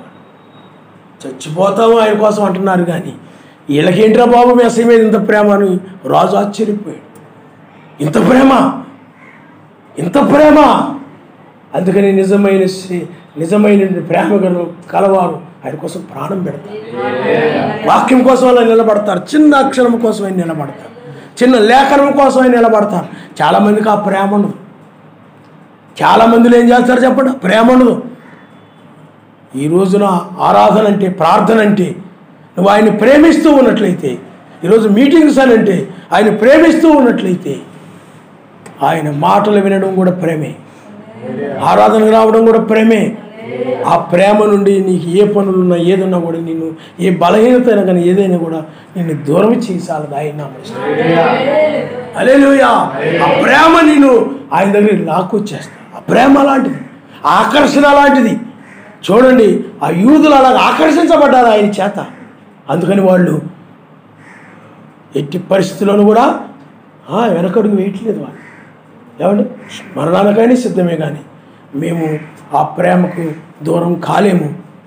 మేము ఆయన ప్రేమిస్తూ ఉన్నాం కనుక. అందుకని నిజంగా నువ్వు ఆయన ప్రేమిస్తూ ఉన్నట్లయితే ఆయన బాధ పెట్టు. చాలామంది ఏం చేస్తారంటే, నా భర్త బాధపడకూడదు, ఎందుకు ఆయన మాట ఇంటే పోద్దులే, నా భార్య బాధపడకూడదు, ఆయన మాట ఇంటే పోద్దులే, ఇవాళ వద్దు అంటున్నాడు కదా, ఇలా ప్రార్థన మానేసి మనం ఆ ఊరు వెళ్ళాలి ఈ ఊరు వెళ్ళాలి అంటున్నాడు కదా, అక్కడ పెళ్లి చాలా ఇంపార్టెంట్ దేశాలు, రేపు మనకు వాళ్ళు అలా చేశారు ఇలా చేసి, లేకపోతే అక్కడ దినవది ఆయన ఎన్నో చేశాడు ఎన్నో చూశాడు, మనం వెళ్ళాల్సింది అది చాలా ఇంపార్టెంట్, ప్రార్థన ఏముంది, రేపు వచ్చి ఆదివారం వినొచ్చు కదా, అప్పుడు వినొచ్చు, అప్పుడు చూడవచ్చు కదా అంటుంటే, నేనంటే నీకు ఇష్టం లేదా, నేనంటే నీకు ప్రేమ లేదా, నీకోసం నేను అది చేయడం లేదా, మెసేజ్ చేస్తున్నాడా నీకు, నేనే కదా చేస్తుంది. ఆ ప్రేమగా చక్కగా మాట్లాడుతూ ఉంటాడు సాతాను కూడా లోకం. ఆ భార్య ద్వారా, పిల్లల ద్వారా, భర్త ద్వారా మాట్లాడుతూ ఉంటాడు చాలా చక్కగా. నీకు అంతరంగంలో ఆ ప్రేమ గుచ్చుతూ ఉండదు, పైన ఉండే ప్రేమ. అయ్యో నేను ఆయన ఆరాధించకుండా ఉండలేను. ఆదివారం అనేది పునరుద్ధాన దినం అన్నాడు రన్నా గారు. ఆదివారం ఆయన తిరిగి లేచాడు, అందుకని ఆదివారం మనం గౌరవించాలన్నాడు ఆయన. అది పునరుద్ధాన దినము. నేను ఏమైనా పర్వాలేదు, నేను నా తండ్రిని, నా ప్రాణప్రియుడిని, నా ప్రజలతో వెళ్ళి, నా జనులతో వెళ్ళి నేను ఆయన ఆరాధిస్తానంట. ఆ ప్రేమను ఎవరు కూడా నిన్ను దూరం చేయలేదు. నీకు ఆ ప్రేమ కంటే కూడా నువ్వు లోకంలో మనుషులైనా బాధ పెడతావేమో, కానీ నువ్వు ఆయన బాధ పెట్టడానికి ఇష్టం. ఎందుకంటే వాళ్ళు చెప్పేయను కూడా ఆయన ప్రేమను దూరం చేసేవి. మన మోషేలో మనం చూస్తుంటాం. మోషే ఒకప్పుడు తనను ఎంతో గొప్పగా పెంచాడు. ఆ యొక్క ఫరో కానీ, ఆ ఫరో కుటుంబం కానీ, లేకపోతే ఐగుప్తీయులు కానీ ఎంతో ప్రేమగా చూసుకున్నారు, ఎంతో గొప్పగా చూసుకున్నారు. ఫరో తర్వాత అతడే రాజుగా ఉండాలని ఆశించి ఎంతో ఉన్నతంగా చూశారు. కానీ ఒక సమయంలో మెస్సి యొక్క ప్రేమను పొందుకున్నాడు అతడు. అగ్ని పదవులో పరిశుద్ధాత్మతను తాకింది. పరిశుద్ధాత్మను బట్టి ప్రేమతుల్లో కొబ్బరించబడింది. ఆయన చెప్పాడు, నోరిచ్చిన వాడు నేనే కదా, కన్నులు ఇచ్చిన వాడు నేనే కదా, నువ్వు మాట్లాడలేను అంటాను, కుదరదు, నువ్వు వెళ్ళు, నీ అన్న అహరోను ఉన్నాడు కదా, వెళ్ళు అన్నాడు. ఆ ప్రేమ అక్కడ ఆయన్ని కూడా వదిలిపెట్టేశాడు సమస్తమును కూడా. అయ్యో ఈ గొర్రెలు ఎలాగా, ఈ మేకలు ఎలాగా, వీళ్ళందరూ కూడా నన్ను నమ్ముకొని ఉన్నారే, ఈ మా మామగారు వీళ్ళందరూ కూడా నన్ను నమ్ముకొని ఉన్నారు, వెళ్తే ఎలా కుదురుద్ది, అలాగెలగుద్దు, అయ్యో అసలు నేనంటే ఇష్టం ఉండదో గిట్టదో, ఆ జనుల మధ్యకి అనగా ఈజిప్ట్ దేశంలోకి వెళ్ళడమా అని ఈ లోక ప్రేమల వైపు చూసి ఏం వెళ్తావులే అనుకొని ఆగిపోలేదు. ఆ ప్రేమ ఆకర్షించింది, ఆ ప్రేమ బయలుదేరింది. ఆయన నామనిస్తాడు. హల్లెలూయా. అందుకని అక్కడున్న వారందరూ కూడా మోషేని ప్రేమించిన ప్రజలే. అయినప్పటికీ కూడా సర్వశక్తిమంతుని ప్రేమ ఆ మోషేని పట్టుకున్నది కనుక బందీ అయిపోయాడు. కాబట్టి ఆ ప్రేమకి వాళ్ళ మీద తీర్పులు ప్రకటించాల్సి వచ్చినప్పుడు అంత ప్రేమించిన జనులైనప్పటికీ కూడా ఆ తీర్పులను ప్రకటించాడు. ఆయన నామనిస్తాడు. అంటే మొదటగా తనను ప్రేమించిన ప్రజల కంటే సర్వశక్తిమంతుని ఎక్కువగా ప్రేమించాడు. ఆ బలం ఎక్కువగా ఉంది అతడులో. అందువల్ల సర్వశక్తిమంతుడు ఏమి చెప్పాడో దాన్ని చేయడమే ప్రేమ. మోషేని ఆ లోక ప్రేమలు, ఐగుప్తు ప్రేమలు సర్వశక్తిమంతుల ప్రేమ నుండి దూరం చేయలేకపోయాయి. నిన్ను కూడా నీ బంధువుల ప్రేమలు, కుటుంబ ప్రేమలు, లోకంలో మనుషుల ప్రేమలు, ఆయన వాక్యం నుండి నిన్ను దూరం చేయలేము. ఆయన నామనిస్తాడు. హల్లెలూయా. మీరు నన్ను ప్రేమించినా ప్రేమించకపోయినా ఆయన్ని నేను ప్రేమిస్తానన్నాడు యెహోషువ. ఆయన నామనిస్తాడు. మీరు ఎవరిని ఆరాధిస్తారో ఆరాధించుకోండి, ఎవరిని ప్రేమిస్తారో ప్రేమించి వాళ్ళ ఇష్ట ప్రకారం నడుస్తారో నడవండి. కానీ నేను నా ఇంటి వారును యావే ప్రేమకు మేము బందీలైపోయాం. మీరెవరు కూడా ఈ ప్రేమ నుండి మమ్మల్ని దూరం చేయలేరు, మా కుటుంబం మీరు దూరం చేయలేరు. ఓ వారు ఆయన ప్రేమలో వాళ్ళు మునిగిపోయారు.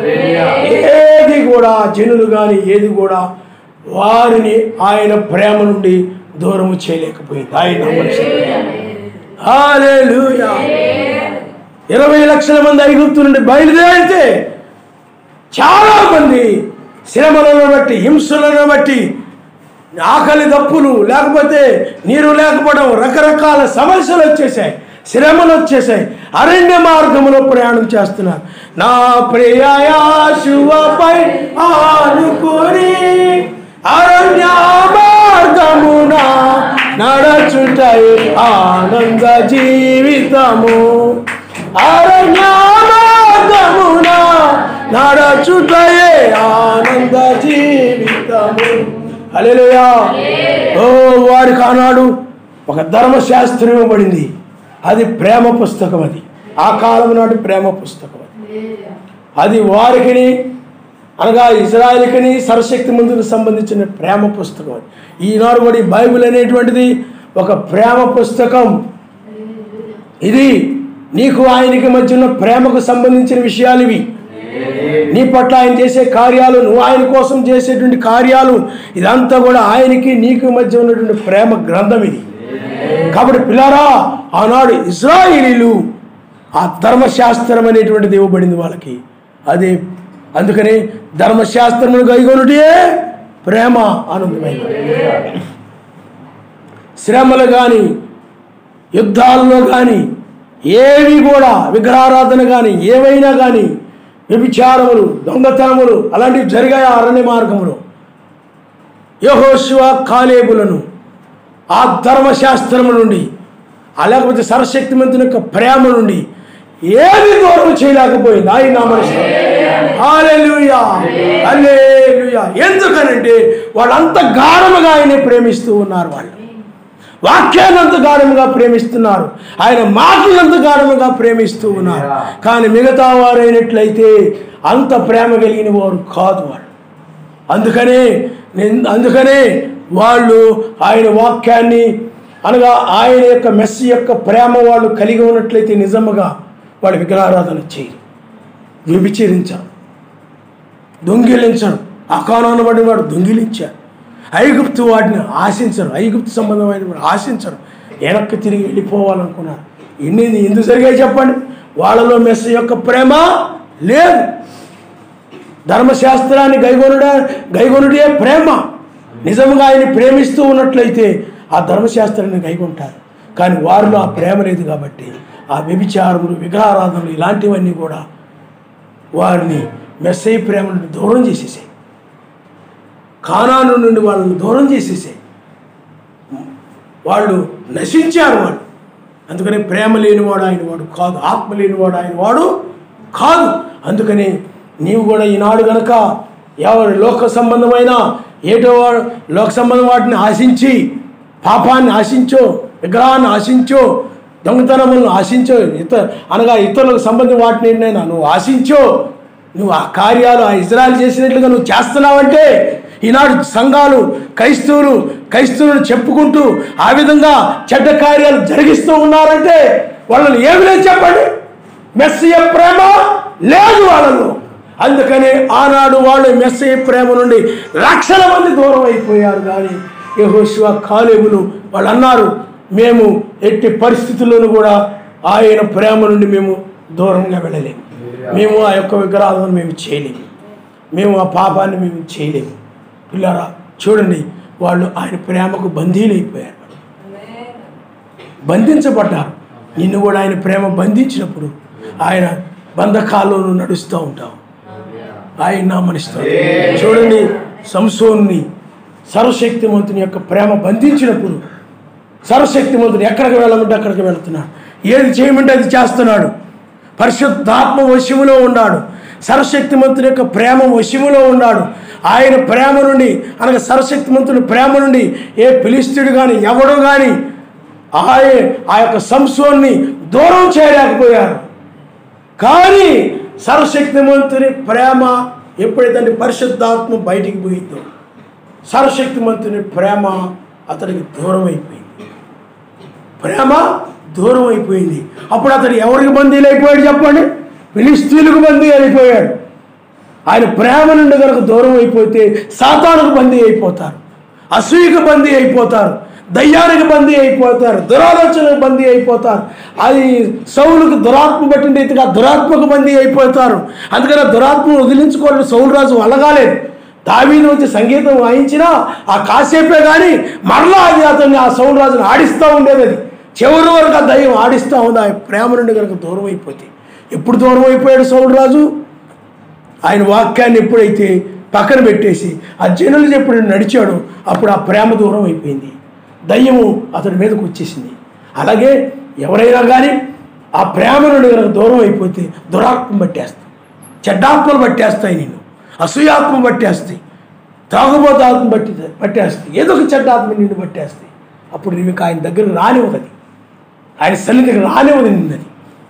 అందుకనే సౌలు రాజు చూడండి ఎంత ప్రయత్నించినప్పుడు కూడా ఆయన దగ్గరికి వెళ్ళలేకపోయాడు, బందీ అయిపోయాడు ఆ దయ్యానికి. అలాగే సంసోను కూడా ఏమైపోయాడు చెప్పండి? పరిశుద్ధాత్మకు దూరం అయిపోయాడు, ఆ బలం పోయింది, ఆ ప్రేమ ఆయన ప్రేమ దూరం అయిపోయింది. అప్పుడు ఫిలిష్తీయులు పట్టుకున్నారు, ఫిలిష్తీయులకి బందీ అయిపోయాడు. ఫిలిష్తీయులు ఏం చేశాడు చెప్పండి? తిరగలని ఏమండి బంధించి బలమైన తిరగలని అతడి చేత తెప్పించారు, వెట్టి పనులు చేయించారు, చివరి కళ్ళు పొడి చేశారు, గుడ్డివాడైపోయాడు. అలాగే సౌలు రాజు కూడా ఏమైపోయాడు చెప్పండి? ఆ దురాత్మ పట్టిన తర్వాత గుడ్డివాడైపోయాడు, ఏం చేస్తున్నాడో తనకు తెలియదు. అలాగే ఆయన ప్రేమకు దూరం అయిపోతే భయంకరమైన జీవితం వస్తాయి. నిన్ను వదిలిపెట్టి వెళ్ళిపోయినటువంటి దయ్యము ఇంకా 7 దయ్యాలు తీసుకొచ్చి విపరీతంగా నిన్ను ఆ దయ్యాలు వాడుకుంటాయి, ఉపయోగించుకుంటాయి. సౌలు రాజును అలాగే ఉపయోగించుకుంటాయి. అందుకని మొదటి స్థితి కంటే కడపడి స్థితి సౌలు రాజుది ఏమీ బాగోలేదు. చాలామంది జీవితాలు చివరిలో బాగోవు, ఆరంభంలో చాలా బాగుంటాయి, భక్తిగా ఉంటాయి. ఇజ్రాయెల్ కూడా ఐగుప్తులో నుండి బయలుదేరుతున్నప్పుడు వాళ్ళ జీవితం చాలా బాగుంది, ఐగుప్తు నుండి బయటకు వస్తున్నప్పుడు ఇజ్రాయెల్ది. కానీ చివరికి వచ్చేటప్పటికి ఇద్దరు తప్ప మిగతా వాళ్ళందరికీ కూడా చండాలంగా ఉంది జీవితం అంతా. మెస్సీ ప్రేమ నుండి దూరం అయిపోయినట్లయితే వాడు బ్రతుకు బాగోదిక. లోక దయ్యాలను పట్టేస్తాయి, లోకాత్మలను పట్టేసి లోకంలోకి ఈడ్చుకుపోతుంటాయి, చెడ్డవాడి దగ్గర తీసుకుపోతూ ఉంటాయి. ఆ ఆత్మ మనసు లాక్కొని వెళ్ళిపోతూ ఉంటుంది. అసూయకి, ద్వేషములకు, లోక స్నేహాలకి, అబద్ధాలకి, మోసాలకి, అన్యాయాలకి, త్రాగుడికి, విడిగా జీవించడానికి సెల్ ఫోన్కు బందీ అయిపోతారు. ఇక ఫిలిష్తీయులకు బందీ అయిపోయినట్టుగా దాన్ని వదిలి ఉండలేరు, వాడు పట్టేసుకుంటాడు. అలాగే ఈనాడు కూడా చాలామంది నా దయ్యం పట్టేసింది. కాబట్టి పిల్లలు ఆలోచించండి, సర్వశక్తివంతుని ప్రేమ నుండి యెహోషువ కాలేబుల్ని ఏది దూరం చేయలేకపోయింది. శ్రమైన, హింసైనా, నీరైనా, మా ఆహారమైనా ఏమీ లేకపోయినా కానీ వాళ్ళు ముందుకు కొనసాగుతూనే ఉన్నారు. ఆయన నామనిస్తారు. హల్లెలూయా. ఉపద్రవమైనను, వస్త్రహీనతైనను, కరువైనను. మీకు అర్థమైందా? నీకు కరువు రావచ్చు, నీ ఇంట్లో డబ్బులు లేకపోవచ్చు, వస్తువులు ఏమీ లేకపోవచ్చు, నువ్వు ఆ యొక్క లాజరు వలె పేద వ్యక్తివి కావచ్చు, మురికి బట్టలు వేసుకుంటూ ఉండవచ్చు. అయినా నీవు ఆయన ప్రేమ నుండి అవేమి నిన్ను దూరం చేయలేవు. వాక్యాన్ని పాటిస్తూనే ఉంటావు. చాలామంది ఆ పేదరికాన్ని కోసమే అనేక పాపాలు చేస్తూ ఉంటారు. నీ వ్యభిచారానికి కారణం ఏమిటమ్మంటే పేదరికం అండి. దొంగతనాలు ఎందుకు చేశారా? పేదరికం అండి. ఎందుకు అన్యాయము, అబద్ధాలు చెప్పి ఎందుకు మోసం చేసేవరా, వాళ్ళు దొంగిలించేవరా? పేదరికం అండి, కరువు అండి, ఇంట్లో పరిస్థితులండి. నేను ఈ కుటుంబాన్ని అంతటి బాగా చూసుకోవడం నీ రౌడీగా మారానండి, గోండాగా మారానండి. చాలామంది ఆ విధంగా సుఖభోగాలతో బ్రతకడం కోసం నేను ఇలాగా దొంగగా మారానండి, అలా మారానండి, ఇలా మారానండి అంటారు. నువ్వు అలా మారవు. ఆయన నామనిస్తే ఆయన ప్రేమ నిన్ను అలాగ మారనివ్వదు. మురికి బట్టలు వేసుకోవడానికైనా నువ్వు ఇష్టపడతావు కానీ, కరువుతో ఉండడానికైనా, ఇబ్బందులు పడటానికైనా సిద్ధంగా ఉంటావు కానీ, ఏమండి ఏమి లేకపోయినా ఇంట్లో నువ్వు ఆ యొక్క లాజరు వలె నీ పరిస్థితి ఉన్నప్పటికీ కూడా నీవు ఏ పాపము చేయవు కానీ, ఎందుకంటే ఆ ప్రేమ నుండి నువ్వు దూరము కావు. ఆయన కరువును బట్టి కొంతమంది ఏమైపోతారు చెప్పండి? దూరం అయిపోయేవాడు. ఆయనకు దూరం అయిపోతుంటారు. అందుకని ఆయన ప్రేమ నుండి నిన్ను ఏది ఎడబాపనేరదు. కరువైనా, వస్త్రహీనత అయినా, శ్రమ వచ్చినా, బంధువుల ద్వారా ఎవరి ద్వారా అయినా నువ్వు వాళ్ళు పిలిచినప్పుడు వాళ్ళ కార్యాల వాటికి వెళ్ళలేదనుకోండి, వాళ్ళు నేను శ్రమ పెట్టచ్చు, ఇబ్బందులు పెట్టచ్చు, రకరకాలుగా మాట్లాడచ్చు. అయినా కానీ ఆయన ప్రేమ నుండి దూరం కావు, ఆయన వాక్యాన్ని నుండి దూరం కావు, ప్రార్థన నుండి దూరం కావు, తగ్గింపు నుండి దూరం కావు. వాక్య ప్రకారంగానే నీవు ఉండుంటావు. ఎందుకంటే నీ ప్రేమ ఆయన మధ్య ఉన్నటువంటి ప్రేమ అంత గొప్పది. నీ భర్త, నీ భార్య, పిల్లల మీద ఆ ప్రేమ కంటే కూడా ఆయనకి నీకు మధ్య ఉన్నటువంటి ప్రేమ అంత బలమైంది. అందుకని నీ వాళ్ళు కానీ, నీ బంధువులు కానీ, నీ రక్త సంబంధులు కానీ ఎవరు కూడా ఆయన ప్రేమ నుండి నిన్ను దూరం చేయడము, కరువు కానీ, శ్రమ కానీ, హింస కానీ, క్రింద కూడా మనం చూద్దాం. ఉన్నవి ప్రధానులైనను, దేవదూతులైనను, మరణమైనను, జీవమైనను, అధికారులైన, ఎత్తైను, లోతైను, సృష్టింపబడిన మరి ఏదైనాను మన యాశ్వామస్సైనందలి ప్రేమ నుండి మనల్ని ఏది ఎడబాపనేరదు. ఈ సృష్టిలో ఉన్నవి కానీ, సృష్టించబడినవి కానీ, ఈ వస్తువులు కానీ, అవి కానీ, ఇవి కానీ. మన ఒక ఆవిడ అంటుంది, మేము ప్రార్థన ఒకప్పుడు చేసేవాడండి, కానీ చాలా ఇబ్బందులు ఉన్నాం, కానీ నేను చాలా బలంగా నమ్మాను. పాస్టర్ గారి చేత ప్రార్థన పెట్టించుకునేదాన్ని, విశ్వాసులందరిని పిలిచి ప్రార్థన పెట్టించుకునేదాన్ని, కానీ నాది ఆ యొక్క ఇంట్లో వస్తువులు కొన్ని కావాలి, నేను ప్రభువుని అడిగాను, ఆ ప్రభువు నాకు దయచేయలేదు. మా అమ్మోళ్ళు అవి కొనివ్వలేకపోతున్నాను, మా ఆయనే అవి తేవాల్సిందే పుట్టింటి దగ్గర నుంచి అంటున్నాడు. ప్రభు ఏ సహాయం చేయలేదు. ఇంకేం ప్రభు అండి సహాయం చేయనివాడు? భర్త ఇంట్లో ఇబ్బంది పెడుతున్నాడు, కష్టాలు పెడుతున్నాడు, శ్రమలు పెడుతున్నాడు, ఇంకేం భర్త అండి, ఇంకేం భక్తి అండి, ఆయన సహాయం చేయాలి కదా కష్టంలో. అయినా ఏది మీ దేవుడు అయితే ఇప్పుడు సహాయం చేయమని ఆయన అడుగుతున్నాడు ఇంట్లో ఉండి. మీ దేవుడు నిన్ను కాపాడాలి కదా అని యేసు ప్రభు అని అంటున్నాడు ఆయన. అందుకని వదిలేశారండి ఆయన. చూసారా, సృష్టింపబడిన వాటి కోసము, వ్యర్థమైన వాటి కోసమో, లోక సంబంధమైన వాటి కోసమో, పేదరికము కోసమో, కరువులు వచ్చాయనో, అది వచ్చాయనో, ఇది వచ్చాయనో, అధికారులు కానీ ఎవరు కూడా ఆయన ప్రేమను దూరం చేయలేరు. ఇవేమి నిన్ను ఆయనను దూరం చేయలేవు. నువ్వు వాటితో నేను ఇష్టపడతావు అంతే, ఉండడానికైనా ఇష్టపడతావు. ఆది సమాజం ఉంది, ఆది సమాజం ఉంది రంపములతో. మీరు ఒకసారి చూడండి, ఎబ్రీయులకు రాసిన పత్రిక 11వ అధ్యాయం చెప్పుకొని మనం ముగించుకుందాం. దీని మీద ఎంతసేపు అయినా ప్రసంగించవచ్చు. హల్లెలూయా. ఆదికాండము 11వ అధ్యాయము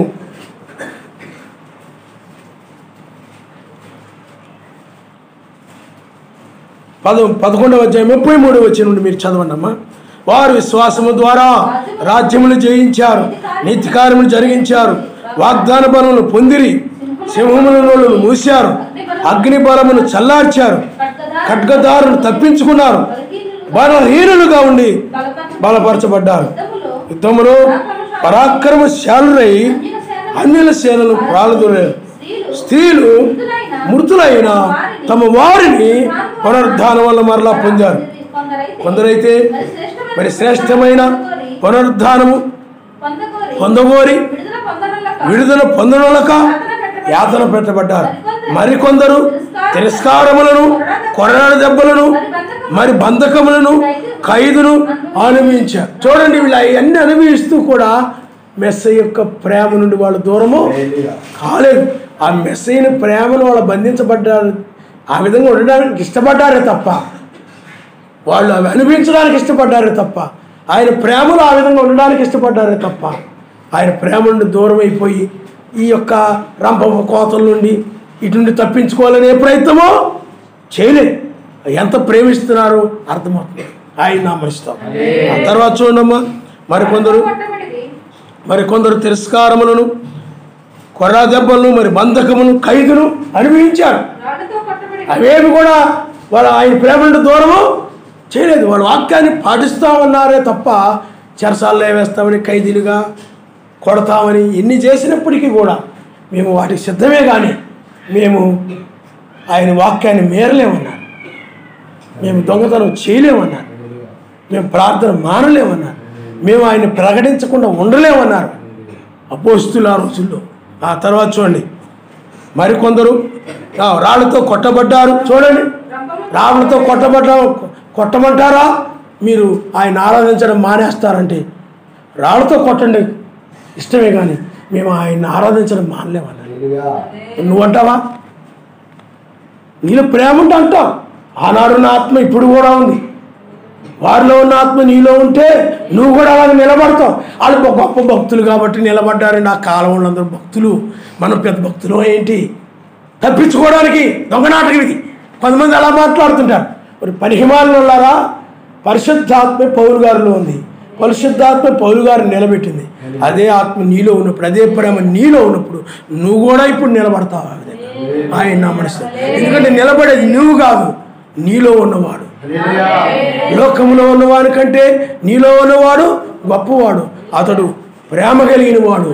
ఆ ప్రేమే నిన్ను నిలబెడుతుంది ఆయన. హల్లెలూయా. చూడండి, రంపములతో కోసేస్తామని అంటే సిద్ధమే అన్నారు. బాయ్ పిల్లలు ఉన్నారు, మా ఆయన ఎడతారు, మా పిల్లలు ఎడతారు బాబు. వాళ్ళు ఆవిడ అంటుంది, ఆవిడ పోలు భక్తి లేకపోయిందండి, రంపములతో కోసేస్తా ఉన్నారండి. నిన్ను కోసేస్తే మేము పిల్లలందరూ అన్యాయం అయిపోతాం, దాన్ని పడిపోతాం, బజార్ని పడిపోతాం, బంధువులు వాళ్ళ దగ్గరికి వెళ్ళిపోవాలి. వాళ్ళు సరిగ్గా చూడండి, ఏమండి భక్తి లేకపోయింది అంటారు. ప్రేమ అలాంటి అంటే ప్రేమ దూరం అయిపోయిన వాళ్ళు అలాగే మాట్లాడతారు, అలాగే నేను వెనకలాగేస్తారు. కానీ వాళ్ళు అంటున్నారు, మేము రంపములతో కోసినప్పుడు కూడా మేము సిద్ధమే, కానీ మీరు చేయమని మేము చేయం. ఎందుకంటే బైబిల్కి వ్యతిరేకం, వాక్యానికి వ్యతిరేకం. మేము వాక్యానికి విరోధంగా, మమ్మల్ని ప్రేమిస్తున్నటువంటి మెస్సైకి విరోధంగా మేము నడవలేము. ఆయన మేము బాధపడలేము అన్న. మేము ఒకవేళ మీకు లోకరీతిగా మేము మీ ఇష్ట ప్రకారంగా నడవకుండా మిమ్మల్ని బాధ పెట్టినా పర్వాలేదు, కానీ మేము ఆయన బాధ పెట్టలేము. ఎందుకంటే నువ్వు నరులను బాధ పెట్టినా పర్వాలేదు, కానీ సర్వశక్తిమంతుడు నువ్వు బాధ పెడితే నరులు నిన్ను రక్షించరు, కానీ ఆయన రక్షించేవాడు కాబట్టి. ఎందుకంటే నిత్య శిక్షలోనైనా రక్షించేవాడని ఆయనే కాబట్టి ఆయన బాధ పెట్టకుండా ఉండాలి. వాళ్ళు ఒకవేళ నిన్ను శిక్షించినా, రంపములతో కోసేసినా, రాళ్ళతో కొట్టి చంపినా తిరిగి లేపగల సమర్థుడు ఆయన. మరి నిన్ను లేపుతారా? ఎవరైనా నిన్ను లేపుతారా? లేపలేరు. అందుకనే మేము చనిపోయినా, రాళ్ళతో కొట్టి చంపినా తిరిగి నేను నిలుగుస్తాను, మళ్ళా మన కుటుంబాన్ని నేను కలుసుకుంటాను. మీరు ధైర్యంగా ఉండండి. ఆ విధంగా ఆయన ప్రేమించి వాక్యం మీద నిలబడ్డారు. ఆయన హల్లెలూయా. అంతేగాని నా భార్యకి అంత నేనంటే ప్రేమ, నేనంటే అసలు ఉండలేదు, అయ్యో నన్ను రంపములతో కోయపడుతుంటే తను బాధపడిపోతుంది, రాళ్ళతో కొట్టబడుతాను బాధపడిపోతుంది, సరే ఆవిడకి నేనంటే చాలా ఇష్టం కదా, సరే ఆవిడ మాట విందామని అని కొంతమంది అనుకొని ఆయన ప్రేమకు దూరం అయిపోయిన వాళ్ళు కూడా ఉన్నారు. ఆ రోజులు ఇప్పుడు మనుషులు ఉన్నారు కదా, అలాగే ఇప్పుడు అలా మాట్లాడే ఉన్నారు చాలామంది. అలాగే వెళ్ళిపోయిన వాళ్ళు కూడా ఉండొచ్చు కొంతమంది, కానీ నిలబడ్డోళ్ళు ఉన్నారు. నిలబడాలి, కఠినంగా నిలబడే సమయం ఇది. సమస్తం ఎదిరించి నిలబడవలసిన సమయం ఇది. వాక్యం ఏదో చెప్తాం.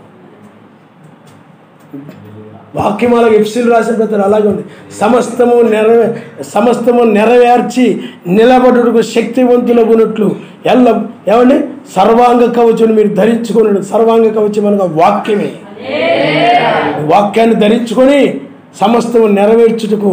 చూడండి ఎఫ్సీలకు రాసిన పత్రిక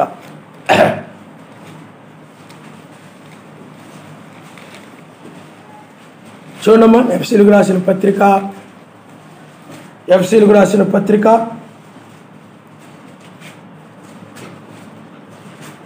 6వ అధ్యాయము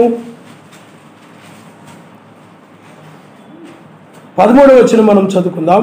అందుచేత మీరు ఆపత్తినమందు చూడండి వారిని ఎదిరించుటకును సమస్తము నెరవేర్చిన వారి నిలబడుటకును శక్తిమంతులగునట్లు సర్వశక్తిమంతుడు సర్వాంగ కవచమును ఆ సర్వాంగ కవచాన్ని వాళ్ళు ధరించుకొని ఉన్నారు కాబట్టి ఎదిరించేస్తున్నారు.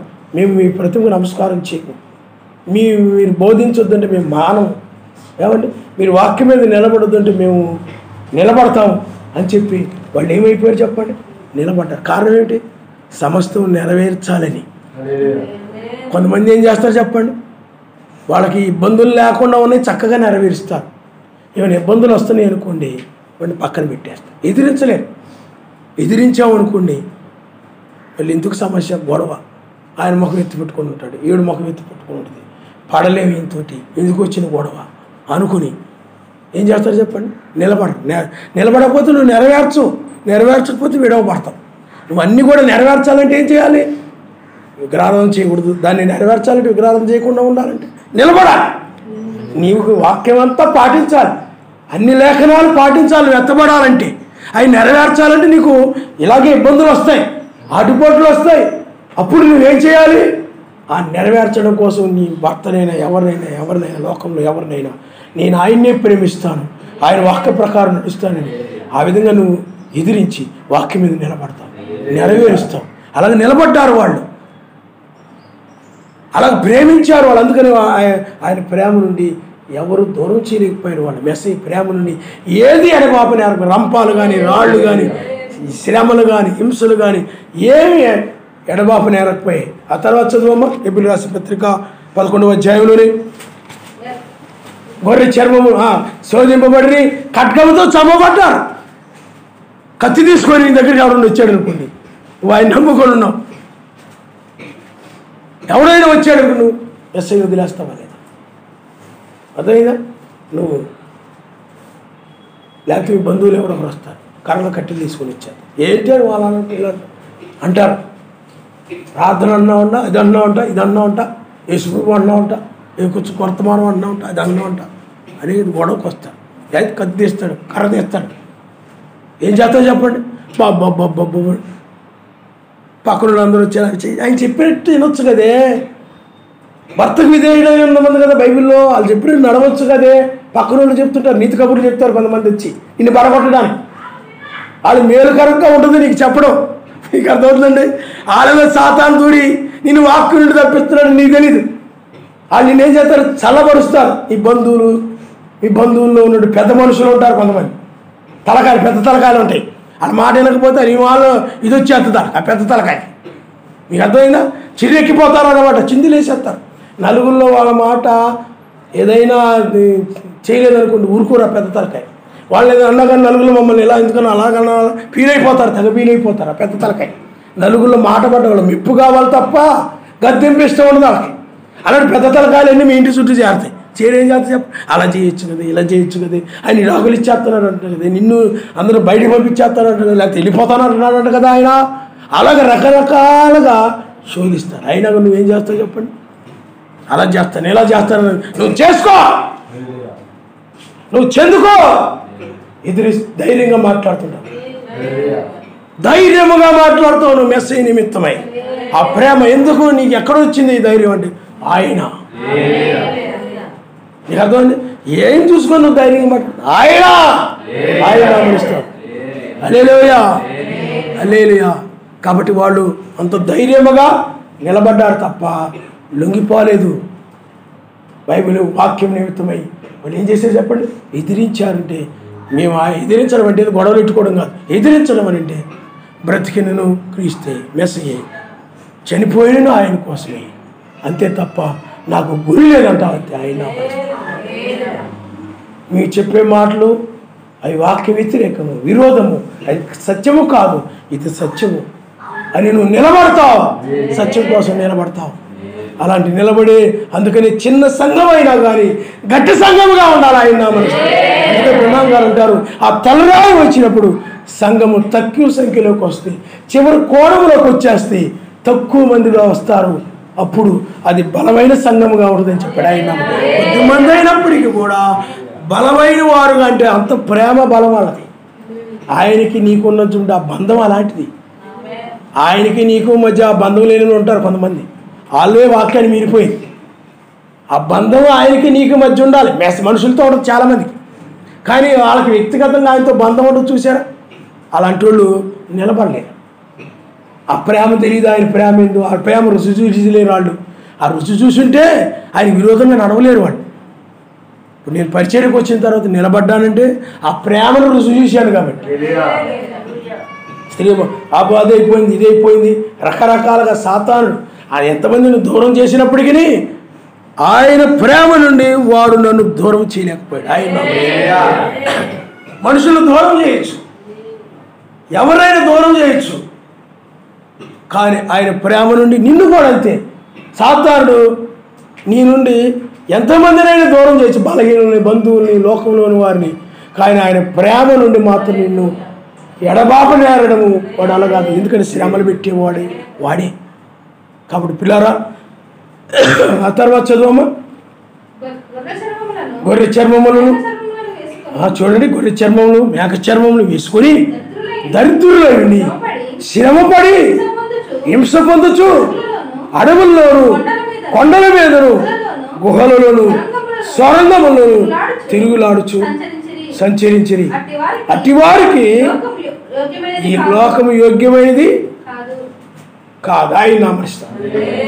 చూడండి, వాళ్ళు చూడండి, పేదరికమైన గొర్రె చర్మాలు వేసుకోవడానికైనా ఇష్టపడ్డారు తప్ప, ఏమండి, మేక చర్మాలు వేసుకోవడానికైనా ఇష్టపడ్డారు తప్ప, దరిద్రులై శ్రమపడి హింస పొందుచు అడవుల్లోనూ, కొండల మీదను, గుహల్లోనూ, సొరంగాల్లోనూ తిరుగులాడుచు సంచరించాడే తప్ప వాక్యాన్ని విడిచిపెట్టలేదు. వాడు ఆయన ప్రేమను వదిలిపెట్టలేదు.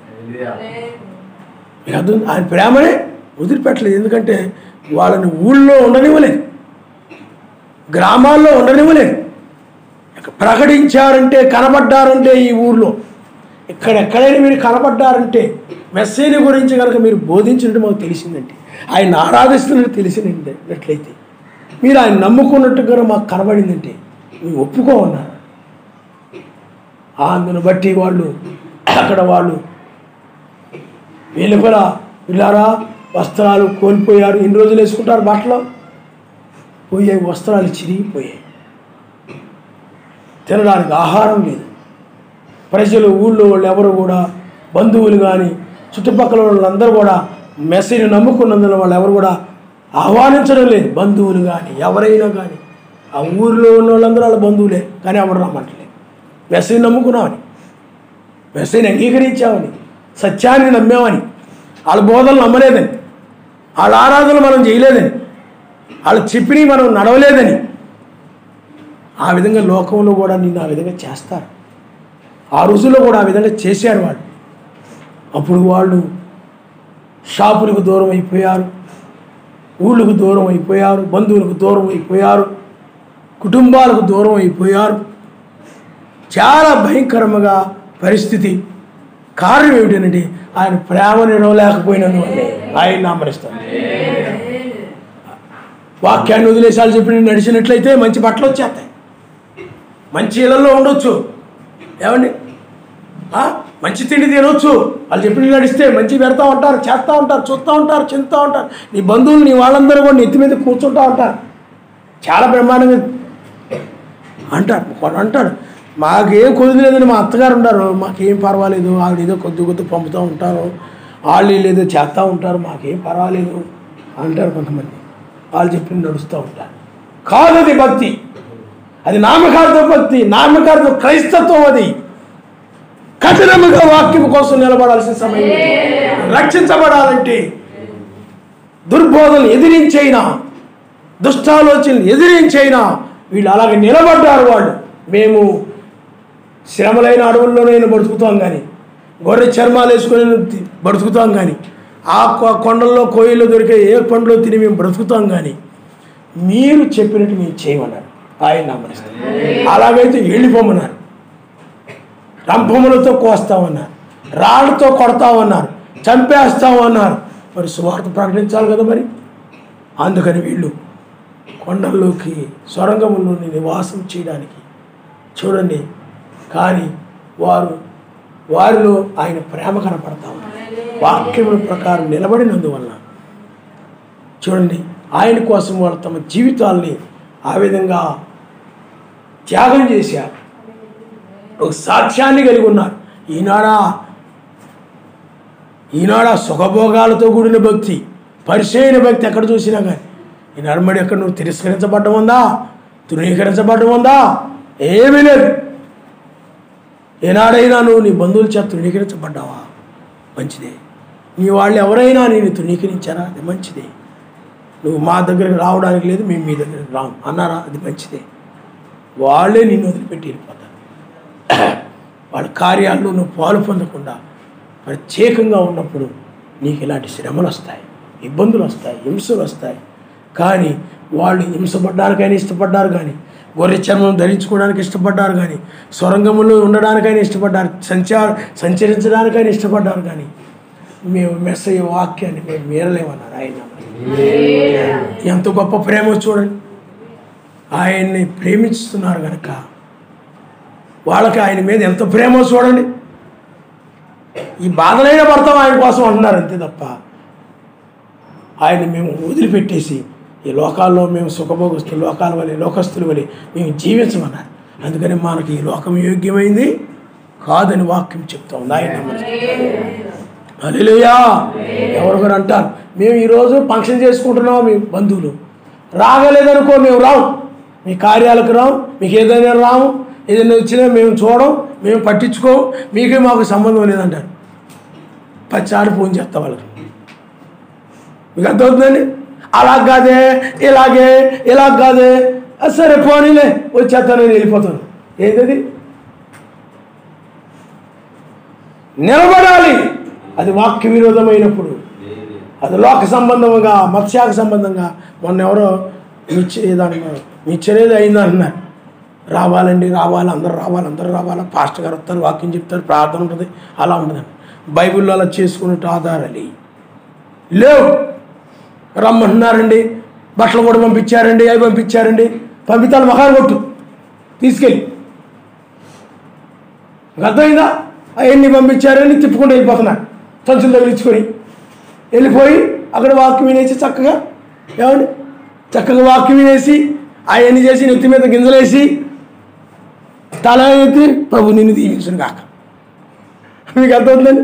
సెల్ఫీలు దిగడం, ఇలాగ సెల్ఫీలు దిగడం, ఆమె పక్కన పెట్టేసి దూరంగా అయితే బాగోదు కదా. ఇవన్నీ చేసేసి వచ్చి మళ్ళీ ప్రార్థన చేసి అప్పుడు వాళ్ళ ఇంటికి వెళ్ళి చక్కగా వాళ్ళు వస్తాం. ఏమైపోయింది అది? ఏమండి, నిలబడాల్సిన సమయం ఇది. వాళ్ళు నేను వెలివేసినా పర్లేదు, నాకు అదే కావాలి, ఆ విధంగా నేను ఉండాలి. ఆయన నామనిస్తాను. హల్లెలూయా, హల్లెలూయా. కాబట్టి పిల్లారా, ఆలోచన చేయండి, వాక్యం కోసం నిలబడాలి. మన పితరులు వాళ్ళు రేపు వీళ్ళని మనందరం కలుసుకోబోతున్నాం. అందుకని అట్టి సాక్ష్యము సమూహము మనల్ని ఆవరించి ఉన్నదని బైబిల్ చెప్తా ఉంది. వాళ్ళు మనకు మాదిరిగా ఉన్నారు. వాళ్ళు మన కోసమే, మనము కూడా అలాగే నిలబడాలని వారిని మాదిరిగా దృష్టాంతంగా వాళ్ళు పెట్టాడు ఆయన. వాక్యం కోసం ఎలాగ నిలబడాలో, ఎలాగ ప్రేమించాలో, ఆ ప్రేమను వాళ్ళ ద్వారా మనకు మాదిరిగా పెట్టలేడు ఆయన. అందుకని వాళ్ళని చూడండి, మెస్సయ్య ప్రేమ నుండి ఏది దూరం చేయలేకపోయింది. కొంతమంది గొర్రె చర్మం ధరించుకోవడమా, మెస్సయ్య ప్రేమ వద్దు, ఏమొద్దు, నాకు మంచి బట్టలు కావాలంటారు. కొంతమంది ఏమంటారు, మెస్సయ్య ప్రేమ వద్దు, ఏమొద్దు, నాకు మంచి గృహం కావాలి. కొంతమంది అంటారు, నాకు మెస్సయ్య ప్రేమ వద్దు, ఏమొద్దు. ఇలాగా ప్రేమ లేకపోయింది, లోకం కావాలని లోకాన్ని పట్టుకుని ఆయన ప్రేమను వదిలేసిన బోల్డు మంది ఉన్నారు. నీ చివరి కాలంలో మంచి సాక్ష్యాన్ని నువ్వు కలిగి ఉండాలి. అందుకని ఆయన ప్రేమ నుండి దూతలైనను ప్రధానులైనను ఆనాడు ఆయన ప్రేమ నుండి అబ్రహామును కానీ, ఇస్సాకును కానీ, యోసేపును కానీ, ఏమండి అలాగే దానియేలును కానీ, వీళ్ళందరూ కూడా బైబిల్లోని నీతిమంతుల్ని ఆయన ప్రేమ నుండి ఏది దూరం చేయలేకపోయింది. దావీదును చూడండి, ఆయన ప్రేమ నుండి ఏది దూరమో సౌలు రాజు ఎంతో దూరం చేయాలని చూశాడు. వీలైందా? లేదు. అందువల్ల ఏది కూడా మనల్ని ఎడబాపు నేరదు. ఎందుకంటే మనకి ఆయనకి మధ్య ఉన్న ప్రేమ అలాంటిది. అందుకని నేను ఇందాక చెప్పాను, నీకు ఆయనకి మధ్య ఉన్న ప్రేమ ప్రపంచంలో ఎవరి మధ్య లేదు. అందుకని వాళ్ళకి ఆయనకి మధ్య ఉన్న ప్రేమ ఎంత గొప్పదో మీరు చూడండి. ఆయన కోసం ఆ శ్రమలో బాధలు హింసలు పడడానికి ఈనాడు ఇష్టపడుతున్నారు క్రైస్తవులు. అబ్బే, మీకు లోక ఆశీర్వాదం లేదా? మాకు ఎంత ఆశీర్వాదం చూడండి, మాకు శ్రమలు లేవు, నిందలు లేవు, మంచి బట్టలు ఉన్నాయి, చాలా బాగున్నాం మేము, మమ్మల్ని దేవుడు బాగుగా దీవించాడు, మీకు ఆశీర్వాదం లేదు, అందుకని మీరు అలా ఉన్నారంట. అసలైన ఆశీర్వాదం ఇదే. లాజరు కలిగి ఉన్నాడు, అసలైన ఆశీర్వాదం అది, ఇరుకు మార్గం అది. అందుకని నిత్య జీవమునకు పో మార్గము అది ఇరుకుగా ఉన్నది, దాన్ని కనుగొని వారు కొందరే. విశాల మార్గం ఉన్నది.